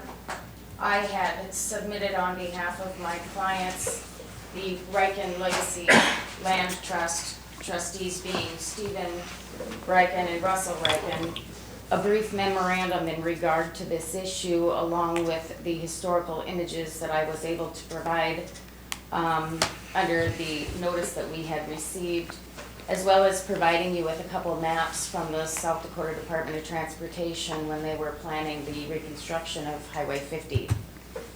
It is our position, first of all, that we would object to Mr. Golden's position that the natural waterway cut across to the east and then south through the Riken property. I can kind of give you just a little bit of an idea to put this in perspective for you. Mr. Golden's property and Mr. Riken's, the Riken property is divided or separated by Timberland Road. It is my understanding that it is Mr. Golden's position that the water as it flows from west to east goes through the culvert and then through Riken's cropland. It is our position, however, that the water that flows from west to east then goes south in the ditch on the west side of Timberland Road. It has never crossed through that culvert, and quite frankly, it's our position, and I believe that we could demonstrate that that culvert was placed there because that is where that water from the west side comes through the opposite direction and heads south. So the Rikens have never had an issue with water in their fields until this year when Mr. Golden plugged the inlet, which he admitted he did. The inlet that the water runs from on the west side going south into a retaining pond. That retaining pond has been there for years and years. I was told in the 1930s there was actually an ice skating pond out there. But that is what is demonstrated in the images that I provided with my objection, is that you can clearly see, and these are before Mr. Golden owned the property, and some of them are before even the reconstruction of the highway, that the water came south in that west ditch and cut through an inlet into the retaining pond. In 2003, you'll see the image marked with 2003. There's a little rectangular area. That is the retaining pond. In 2006, you can see the water comes down in the west ditch, and then it cuts across again into the retaining pond. Same with the images for 2007, 2009, and 2015. It is clear that particularly in the image provided to you, dated 2015, there is no water that cuts across the Riken property. And so I'm not so certain that this is a declaration that should be made by the Drainage Board. I think that there is a lot more to be considered. There should perhaps be some expert testimony, some expert opinions. And so we would object to the county making any determination as to the natural water course without those expert opinions, at the very least. Any questions? Any questions from the board? Thank you very much. Yeah, you're welcome. Thank you. Anyone else care to speak on this topic? Randy, can I see if anybody else from the public wants to speak first, and then you certainly can. Does anyone else from the audience care to speak on this topic? Now would be the time. All right. Seeing and hearing none. Did you want to speak again? Go ahead. Got a 3-minute if you can. We're a little behind schedule. Into the mic, please. Google Earth is such a wonderful tool because all you have to do is pull up the property. She's omitting the years that we've had water in the Barkles in this property that we own and in the Rikens property. This is not historic. This is not one of these things where it's like Mr. Rikens' property has never been wet. That is insane. Google Earth clearly shows it. You can do it year by year. but she's omitted the key pictures, what it really shows. I'm taking care of the water from the west to my piece. That culvert was put, and that culvert runs from west to east, and it tips. It does not tip from east to west to come down into the West Timberland Road. Elevation shows you which way it was designed to tip. And also, Google Earth clearly shows there was sluices in the Rikens properties for many years, and it just happens to be that so it tells the pictures, just not a few little snippets of here and there. So that's all I have to say about that. Thank you. Come on up, sir. Could you state your name for the record, please, sir? My name is Steve Riken. I own the property to the east where I got flooded out in my crops. My position is that the man built a building in a marshland. He poured concrete over a wetland, and I don't see how he could do that. He built a building in a floodplain. Now, why would you do that? That's all I gotta say. Thank you. Anyone else care to speak on this topic? Either for or against? Now would be the time to do so. One last comment if you would. Yes, I'll be be brief, brief, I thank you.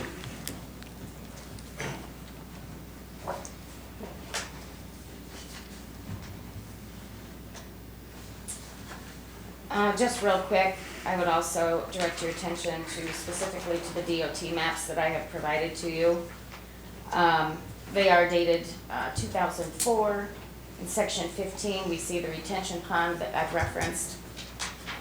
And in the second map, it is clear that the Department of Transportation wanted the ditches cleaned out because the water drains to the south in the ditch.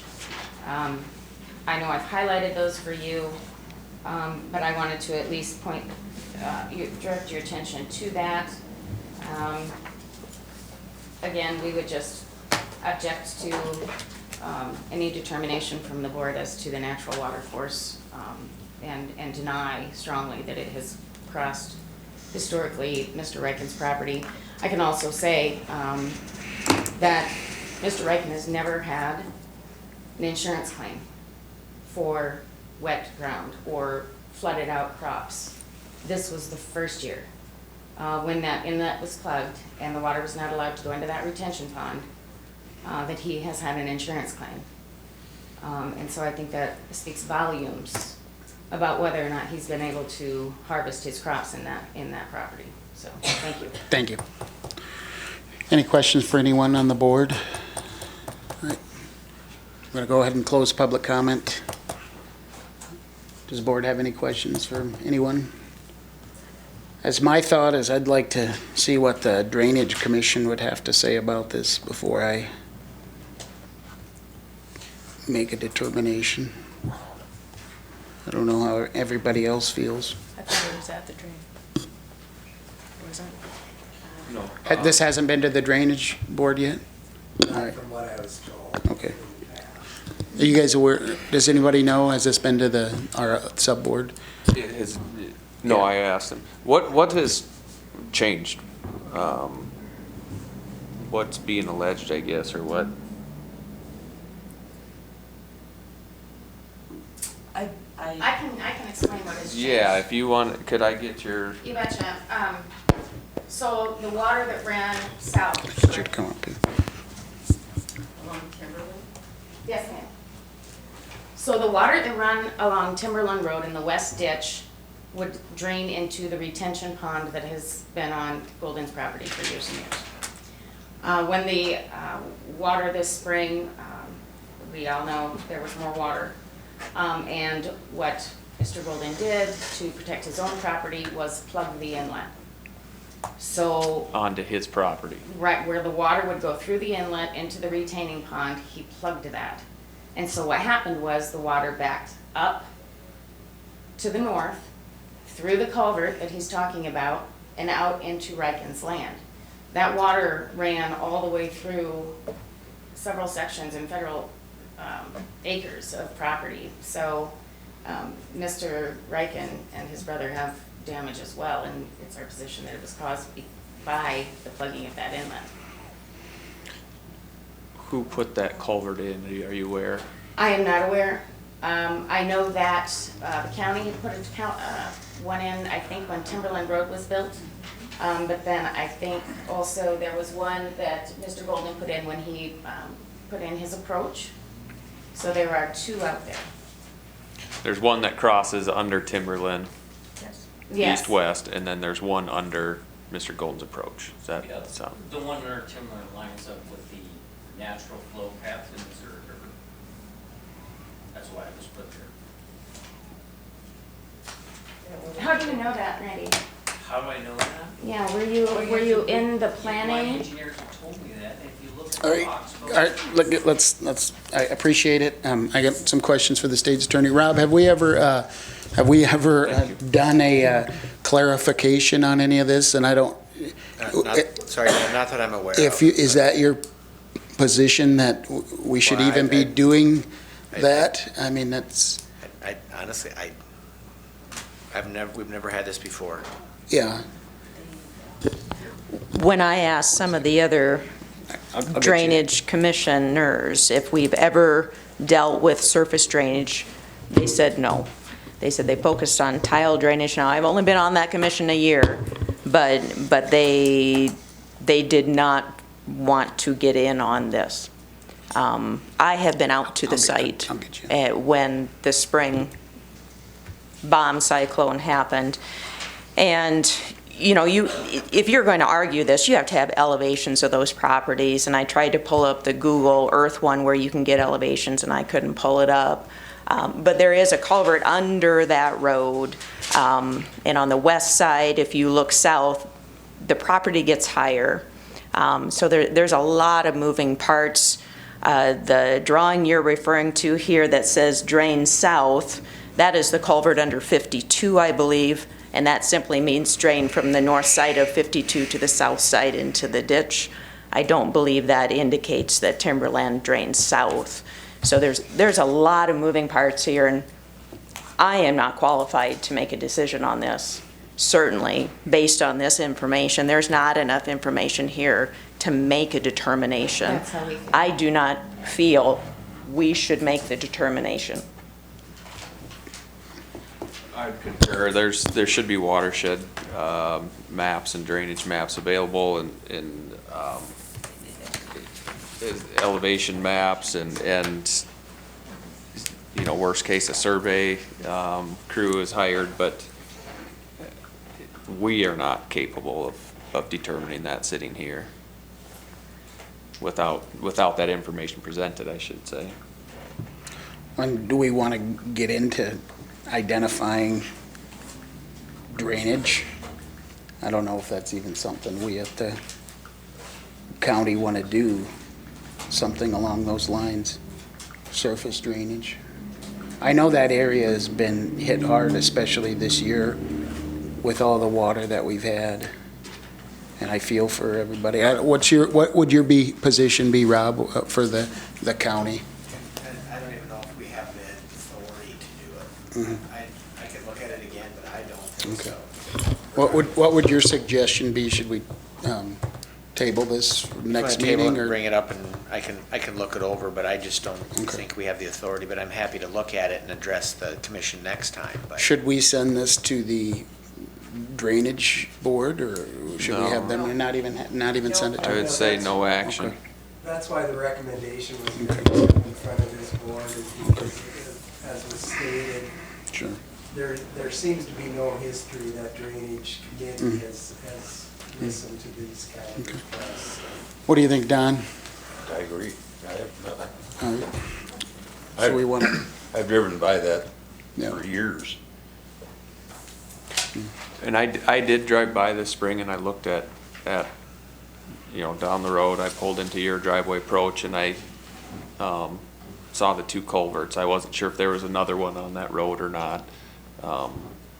You know, similar observations to Sherry, but I'll just reiterate that we don't have the capabilities to even render this decision And that is our position, is that there's just so much information that it just isn't appropriate.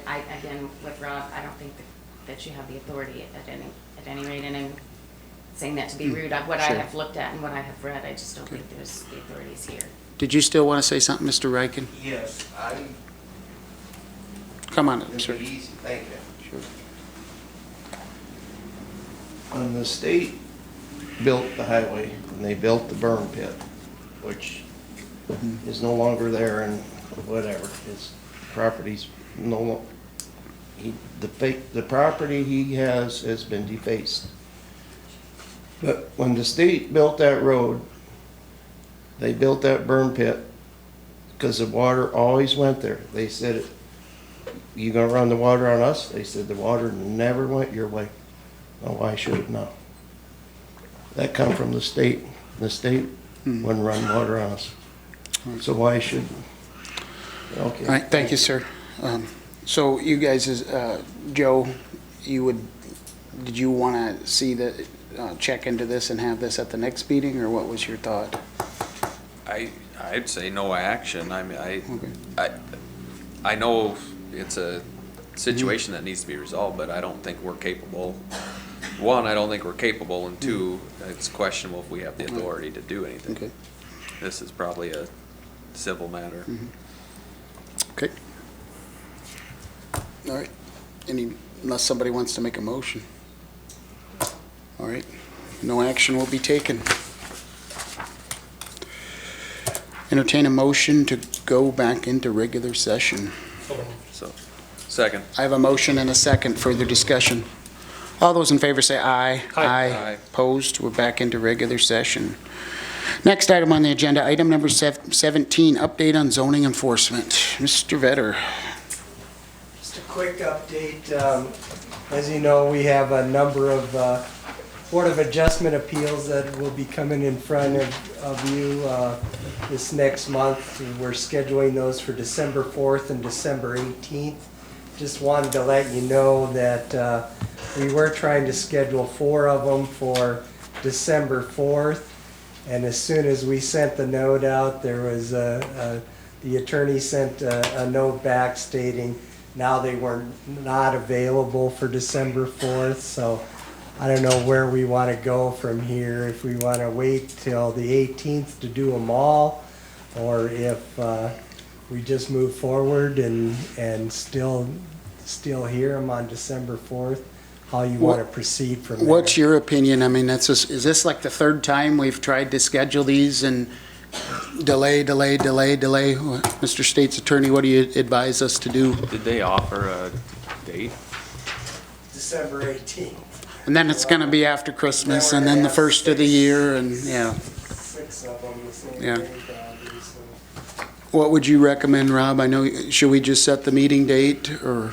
Well, Gary, I thought there was 2 that said they can go the 4th, and then the other 2 were going the 18th, and you're saying the original That was 2. what was originally said, and then now today, but we figured that since they had the same lawyer, we'd try and schedule them the same day, and then it was stated that, well, now we're not available that day because we were told or we were thinking that it was gonna be the 18th before we went, so. Well, and this is the third time, correct me if I'm wrong, that we've set a date and they've not been available, set a date, they've not been available. So what do we do every date we set, they're not available? What would you advise us to do? Well, Gary, did they give us any other alternatives? Could we do it on a different date, like the 6th, or, I guess We can certainly try, but it sounded like he had another court case to deal with now. So. And the only thing I could say is reasonably, let me see if there's another time. I'll sit with Gary tomorrow. It's not Okay. something for the commission to decide, but I do Sure. want it going. and Could maybe we if get could that establish set them. and email us out? Yep. Because, we got holidays coming up and Christmas, and then we got bad weather, and I think this is something that needs to get resolved. And didn't we send hearing notices out already, or? We would be tomorrow. Okay. To send the notice. Okay. So how long do these appeals take generally? That's gonna be An hour? one of the Yeah. things I mentioned to the state's attorney was that we'd like to set up some kind of process of what the expectation for that meeting will be, because, yeah, are we gonna give unlimited time to the applicants and then X amount for public comment, or how are we gonna deal with that? Because they could be pretty lengthy. So what would you advise on that? Could you talk to the Attorney General and get us, like a guidance on how long we should have for, to set it, how long we should have for initial comment, rebuttal, and then how much we should allow for both vote for And against? Dan, it's a time it's something we need to sit down and figure out. It's a Okay. reasonableness Okay, time, but we can sit and kind of talk through it. And I'll talk to Okay. Gary tomorrow, and I'll sit with him tomorrow, and then I'll see if we can get some different times, maybe Okay. speed it up a little. yeah, if we could do that, because then you'll need that time for the hearing notices, so if we put them, an hour each, or maybe it's gotta be 2 hours, at whatever your recommendation is, that's how we'll need to have it in the hearings, and so we'll need that information. If you could get together tomorrow and then, get those dates set and let us know, and then we'll advertise. So tomorrow, and then email us, when those get done? Yep. All right. Yep. Thank you. All right. Next item on the agenda, item number 18, update on commission room sound system and projector equipment. I placed this on the agenda, and for quite some time, we've heard people can't hear, and from what my research, this equipment that we have is from 2003. It's getting pretty up there in age, and I think the time has come where we need to bite the bullet and just update our sound system and our projector equipment. I Yeah. like mine. Yeah. The way it is. I like not being able to hear Joe either, but we have a microphone that's not working. We have enough to deal with. We shouldn't have to fight to get our sound system to work, so. What would you say would be the process? Should we put out bids for something like that, or what would you say? Yeah, I can check with, maybe Paul Stursley can help and Okay. get some. Do we want to look at that and get us some quotes on what we'd want to see? I would like it definitely updated microphones. I'd like, if we could do wireless microphones and get some for the table, especially for the planning commission and the state's attorney's office. I'd like better quality microphones, and I would like to get some speakers set up in this room and in the hallway, better quality things, because I know the audience always has difficulty hearing, and then maybe something outside, maybe even a TV screen where they could project the meeting out there. The TV screen out Okay. there is already hooked Okay. up to have the meeting out there. Okay, so they'll project that out there already, okay. And we'll need to make sure that an upgraded system is interoperable with the media and everything, so it might be a bigger task than we have, but I also, from what I understand, is we need to look at upgrading some of the laptop for the PowerPoint, because it's getting so old that it doesn't hook up to a lot of the newer computers, so. You're okay looking into Yeah, that for us, I'll get Patty? it and then report on it next meeting. Okay, and if we could get a couple different, I guess, options, so. Anybody want to speak on that? I think it's important to Yeah. have somebody that will provide service. Yeah. Because Yeah. I mentioned that others, institutions that I've been involved with have the same problem. Sure. But we never can get, Yeah. in Yankton, we cannot get service. Yeah. Well, I think I will go ahead and contact our IT person, Craig Miller, and see if there's a different type of system we use. I would almost really like to have something like our Apple Play, where we could, just project something from our iPads up to the screen. I think that, and high tech, right, Don? So, well, if we're going to upgrade it, we should make it last another 10 years, hopefully, so. I think the city was just looking at Yeah. similar upgrades. So maybe we can contact them and see Sure. what they found too. Okay. Okay. Anything else on that? I think the time has come. Your microphone's working now. The time has come to, oh, now it's off. Now it's off. The time has come, we need to look into that, so I'd appreciate that, Pat. All right. Anything, anybody have a comment on that? All right, moving on. All right, next item on the agenda, item number 19, snow removal contract. Commissioner Healy. Should be a printout in front of you. We discussed this briefly to get some bids, and really only had one company that was interested. And just for clarification, what I've discussed with Scott and with Jeff Fifley as far as snow removal, this would be specific to the safety center for off-business hours. They're open 24 hours a day, of course, and what Jeff has talked to the employees about is trying to kind of shift hours a little bit to keep snow off the sidewalks around the safety center. And they've agreed to do that.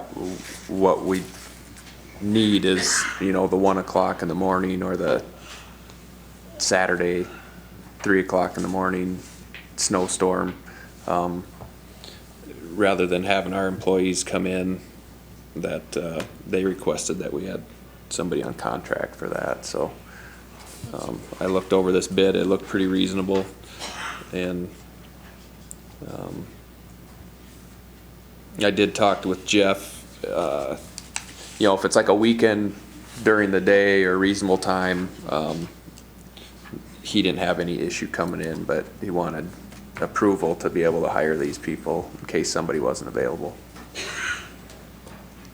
So.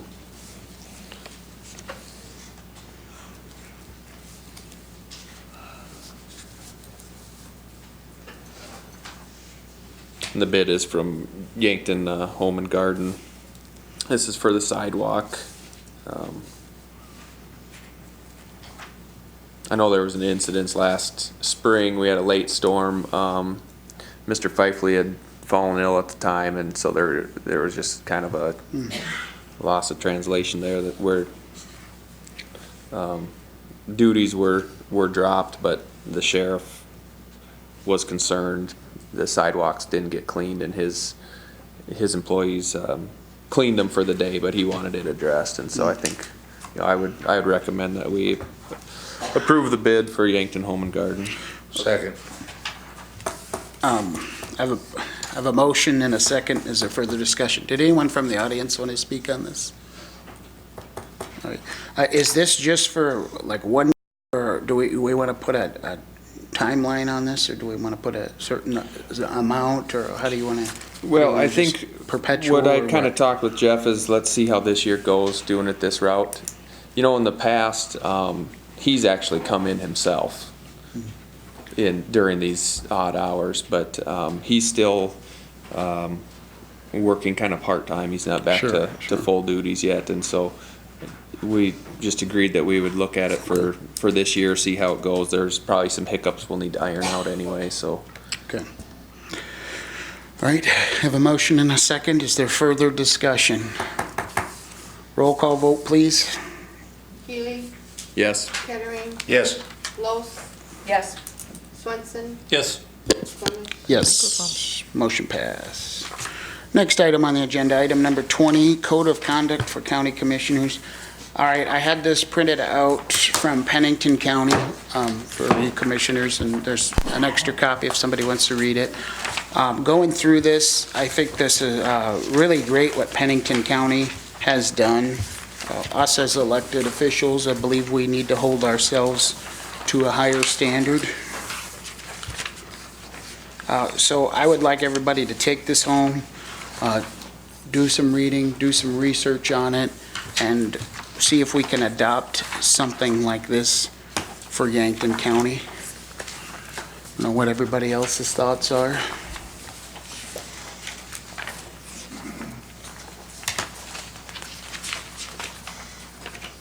I think it's a good basis, good start. Yeah, and we can certainly add to it if we'd like to do that. You want to put it on the next meeting. Yeah, let's go ahead and, everybody, you guys all got homework. Again, your homework assignment is go ahead and look into this. Another good resource is if our county commission handbook, this is also on the South Dakota Association of County Commissioners website. We should all have access to this. They have some code of conducts and ethics for county commissioners, and I think we need to look at that. So bring your suggestions back for next meeting. So, anybody have anything to add to that? No, I did notice that theirs applies to not just commissioners, but commissions, committees, task force, everybody that essentially represents the county, the face of the county. Yep. So I thought that was good. I think that's a good thing, so. I don't know about you, Don, but when they pinned the bars on us, you got held to a higher standard. Everybody was always watching, and I think that's something that we need to adopt. So. Alrighty, moving on. Next item on the agenda, item number 21, public comment. Anybody care to make a public comment? Somebody want to see if anybody signed up?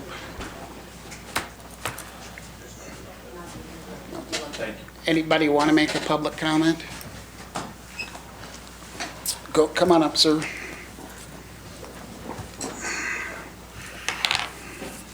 Welcome. Thank you. I'll give you 3 minutes. I'll be brief. My name is Jim Petrick from Gayville. And I'm just a little disheartened by how polarized this livestock development stuff has gotten in the county. And I hope you feel as a commission, and I'm sure most of you do, that you have an obligation as you're representing all of the people in Yankton County to explore all sides of an idea. And I was really disheartened by, I thought there were some really polarizing comments that I saw published the other day. There's a group called Quality of Life that had a rather subjective, rather inflammatory video talking about the downside of livestock production.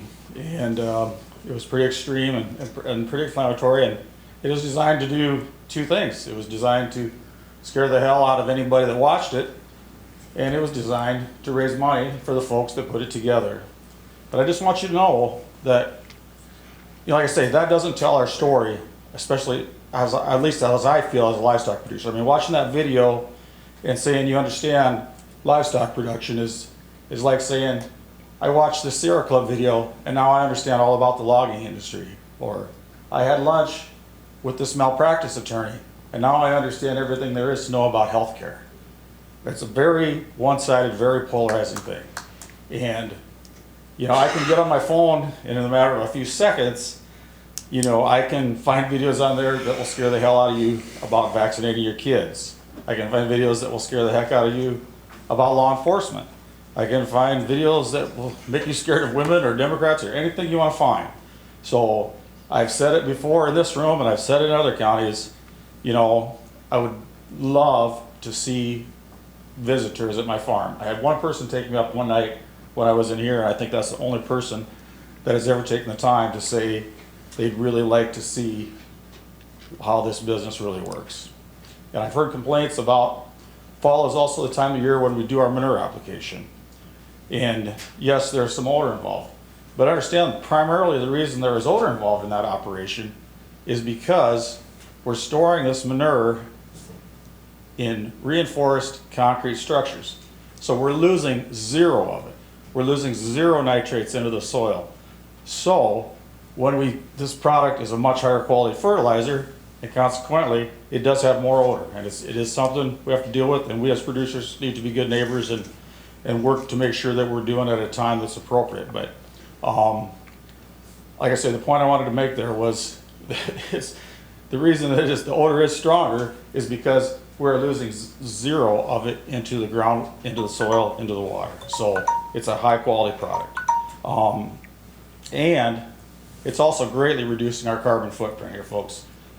if I don't get potash, phosphorus, nitrogen from animal manure, there's a guy from Valley Ag here, and he could probably correct me, but I know a tremendous amount of the potash is imported from Russia in container ships. So imagine that, if we can have a sustainable system here where we can produce our own fertilizer in-house, how much better it is for the environment, how much better it is for our local economy. Thank you very much. And that's all I have to say, I guess. Are you from Yankton County? I have raised hogs in Yankton County, Clay County, I live right across the county line. Okay.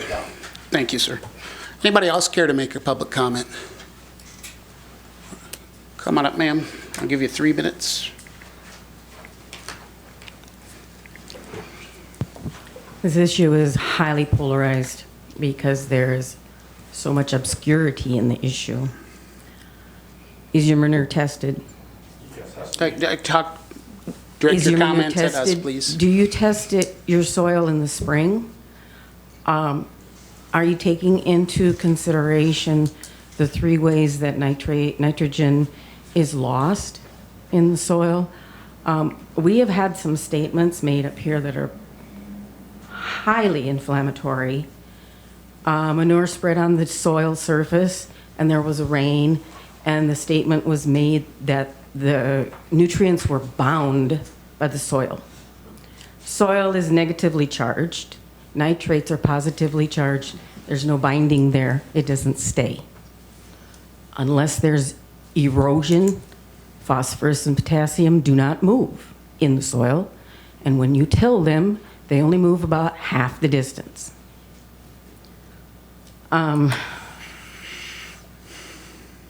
You know, I've known Jim a long time, and I want to believe that he does it right, but there are so many gray areas. Can the people who have these hog barns come up here on the screen and show me that they can take their sample from their manure and show me how they use the cation exchange capacity to apply it properly? And this 1 dose of nitrogen is not the way any agronomist will tell you to apply nitrogen. They're saying that you need to spoon feed your crops if you want high productivity.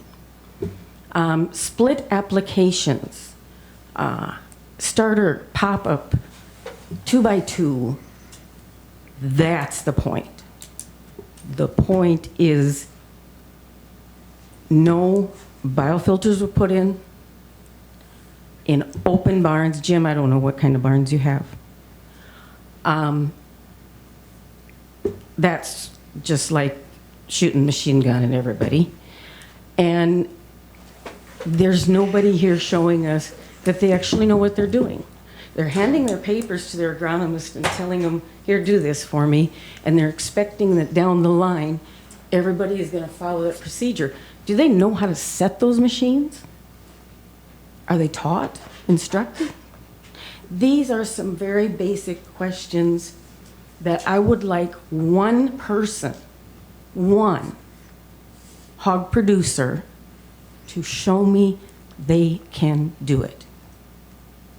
And of the current barns, not the old barns. Thank you. All right, anybody else? Come on up, sir. State your name for the record, and we'll give you 3 minutes. Welcome. My name is Alan Warren, a little hot after that one. I'm an agronomist at Valley Ag Supply. I went to SDSU, graduated with a degree in agronomy. I sent off 5 manure samples this week to be tested. Those are spread at 3,000 to 5,000 gallons per acre. Most of the hog barns we have in this area have a nitrate stabilizer put into the tank to keep it from getting a solid film on top. It keeps it from smelling as much. Yes, nitrates are negative, they flow through the soil, but we do try a split application with the nitrogen. I know Jim personally. And yes, the 2x2 and spoon feeding is great, but it's not always economical or the best practice for a farm if you can't spoon feed it. To make 6 applications across with the sprayer doesn't make anybody money, and we're still putting more carbon emissions into the air. Haven't been to many of these meetings, I guess. I see why you guys get upset. But we do work really happy. I'm proud to get a farmer in that hand me his manure and say, hey, can you take care of this for me? I love getting that data. I'll compare it to the soils. We look at the CECs. The higher the CDC, the more it's gonna bind up in that soil, the more the nutrients gonna tie there and not leach through. I had a very passionate mentor when I was started in this business, and it's gotta come down to what's best for the environment. That is what we work so hard to do, is to do what's best for the environment. So all these testing, yes, he'll spend the money, he'll take that sample to us, and he brings in a couple in different barns, different way that hogs are fed. I have multiple producers with multiple barns now, and everyone's a little different. So we tailor to that kind of sample and what we're getting out of that to make sure we're not over applying something. But when Jim hands me that manure sample and I get that, and I can look at his soil sample that we take every 4 years on a grid sample, or a composite sample from a low area and a high area in a field, so we kind of see what that is to make sure we're putting that nutrient out there correctly. So we are doing the best we can, and these guys are trying hard, and I appreciate them, so thank you guys. Thank you. What was your name, sir? Alan Moore. Anybody else care to make a public comment? Seeing or hearing none, I'll go ahead and close the public comment portion. All right, next item on the agenda, commission updates. Oh, do we want to start over here this time? Joe, do you have any updates? Not off the top of my head. Sherry? Oh, just a second. Sherry always has a lot. Yeah, I'm sorry. And we get so late anyway. I did get an inquiry from a citizen who had a concern that at times the commissioners read letters into the record at a request of a citizen, but at other times things are submitted and we don't. So that certainly should make all of us pause. And in the future, we may not want to read things into the record and instead ask those folks to have a representative read them into the record or simply put them in the packet. Because what it does is it could be construed as showing favoritism to certain people on different topics, if you will. So I don't know if we probably need to discuss that at our next meeting. So all 5 of us are consistent and we are representing a neutral stance on this commission's part. So please give that some noodling over the next couple weeks, and I would like that on the agenda for next time. Is that something we need? Do we want to just have either a representative or Well, say it for them, or it's- just, I mean, My concern is this topic is not on this agenda, and I am bringing it up, and I request it's on the next agenda so we do things properly. And we aren't talking about things that folks don't know we're going to talk about. Put it on the agenda. We have an 8-county meeting tomorrow, and I think, are all 5 of us going to be there? I'm going. Everybody said they were. 11:30 at the Tyndall Auditorium, correct? Yes. Yeah, I should be there. So I don't know, Gary, if you're planning or not. So that's going on. I did want to mention, and maybe you're going to do this already, Dan, sorry, but Thanksgiving and then the Friday after, the offices are closed next week. And then next Tuesday, I am going to a drainage research forum in Brookings. I got my application in before the deadline at 6 today, so. Is that the one I sent you? Yes, it is. Yeah. Thank you for that. I didn't know that was going on, and it's the 19th annual drainage research or whatever. So 5 states, universities, I think, are going to be there to talk about drainage. But that's all I have. I'll be short. Gary, do you have anything? I just want to tell you that I continue to communicate with Washington DC after I was out there in September. And of course, you know, the wheels of government turn slowly, but I just want to let you know that I get feedback from them. And so maybe someday we can get 4 new bridges for the Yankton County over the James River. I got pretty much of a promise for 1, but I told her that we need 4. So just want to let you know. Don, do you got anything? Attended the Human Services quarterly meeting. They're doing well. New Human Service Manager, CEO, and I think he'll be a very good guy. YAPG quarterly meeting, things are going well there. I had an 8-county meeting, of course. I was contacted by MedStar, and they're interested in purchasing our old life packs, and then Steve is gone. It wasn't on the agenda, so we couldn't talk about it. So, but they're interested in purchasing our old one, and I don't know if we want to have it on the agenda, if they want to purchase it for more money. I don't know, what is the commission's thought before we surplus of them and give them away? They wanted to get them directly from us, because if we give them to the company we're buying from, then has to go through some bio decontamination, and then it ups the price double or triple. So I don't know. Just have Steve ask what the cost difference would be. If, Sherry, you're the ambulance liaison, if that's something, I think it should be worth our trouble. If we could get a few $1,000s more than our trade-in, I'm willing to do it. If it's more of a hassle for us, why bother with it?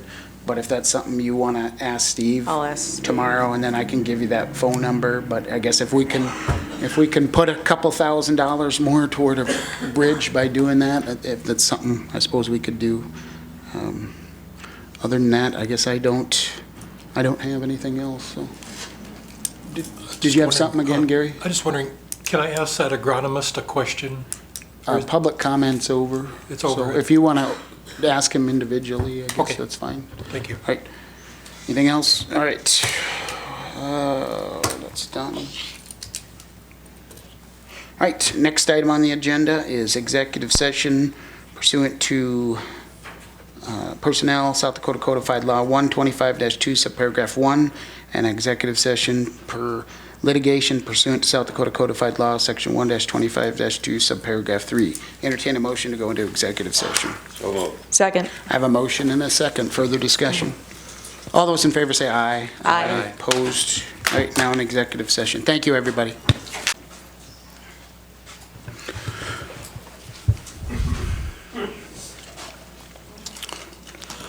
Entertain a motion to go back into regular session. So moved. Second. I have a motion and a second. Further discussion? All those in favor say aye. Aye. Opposed? We're back into regular session.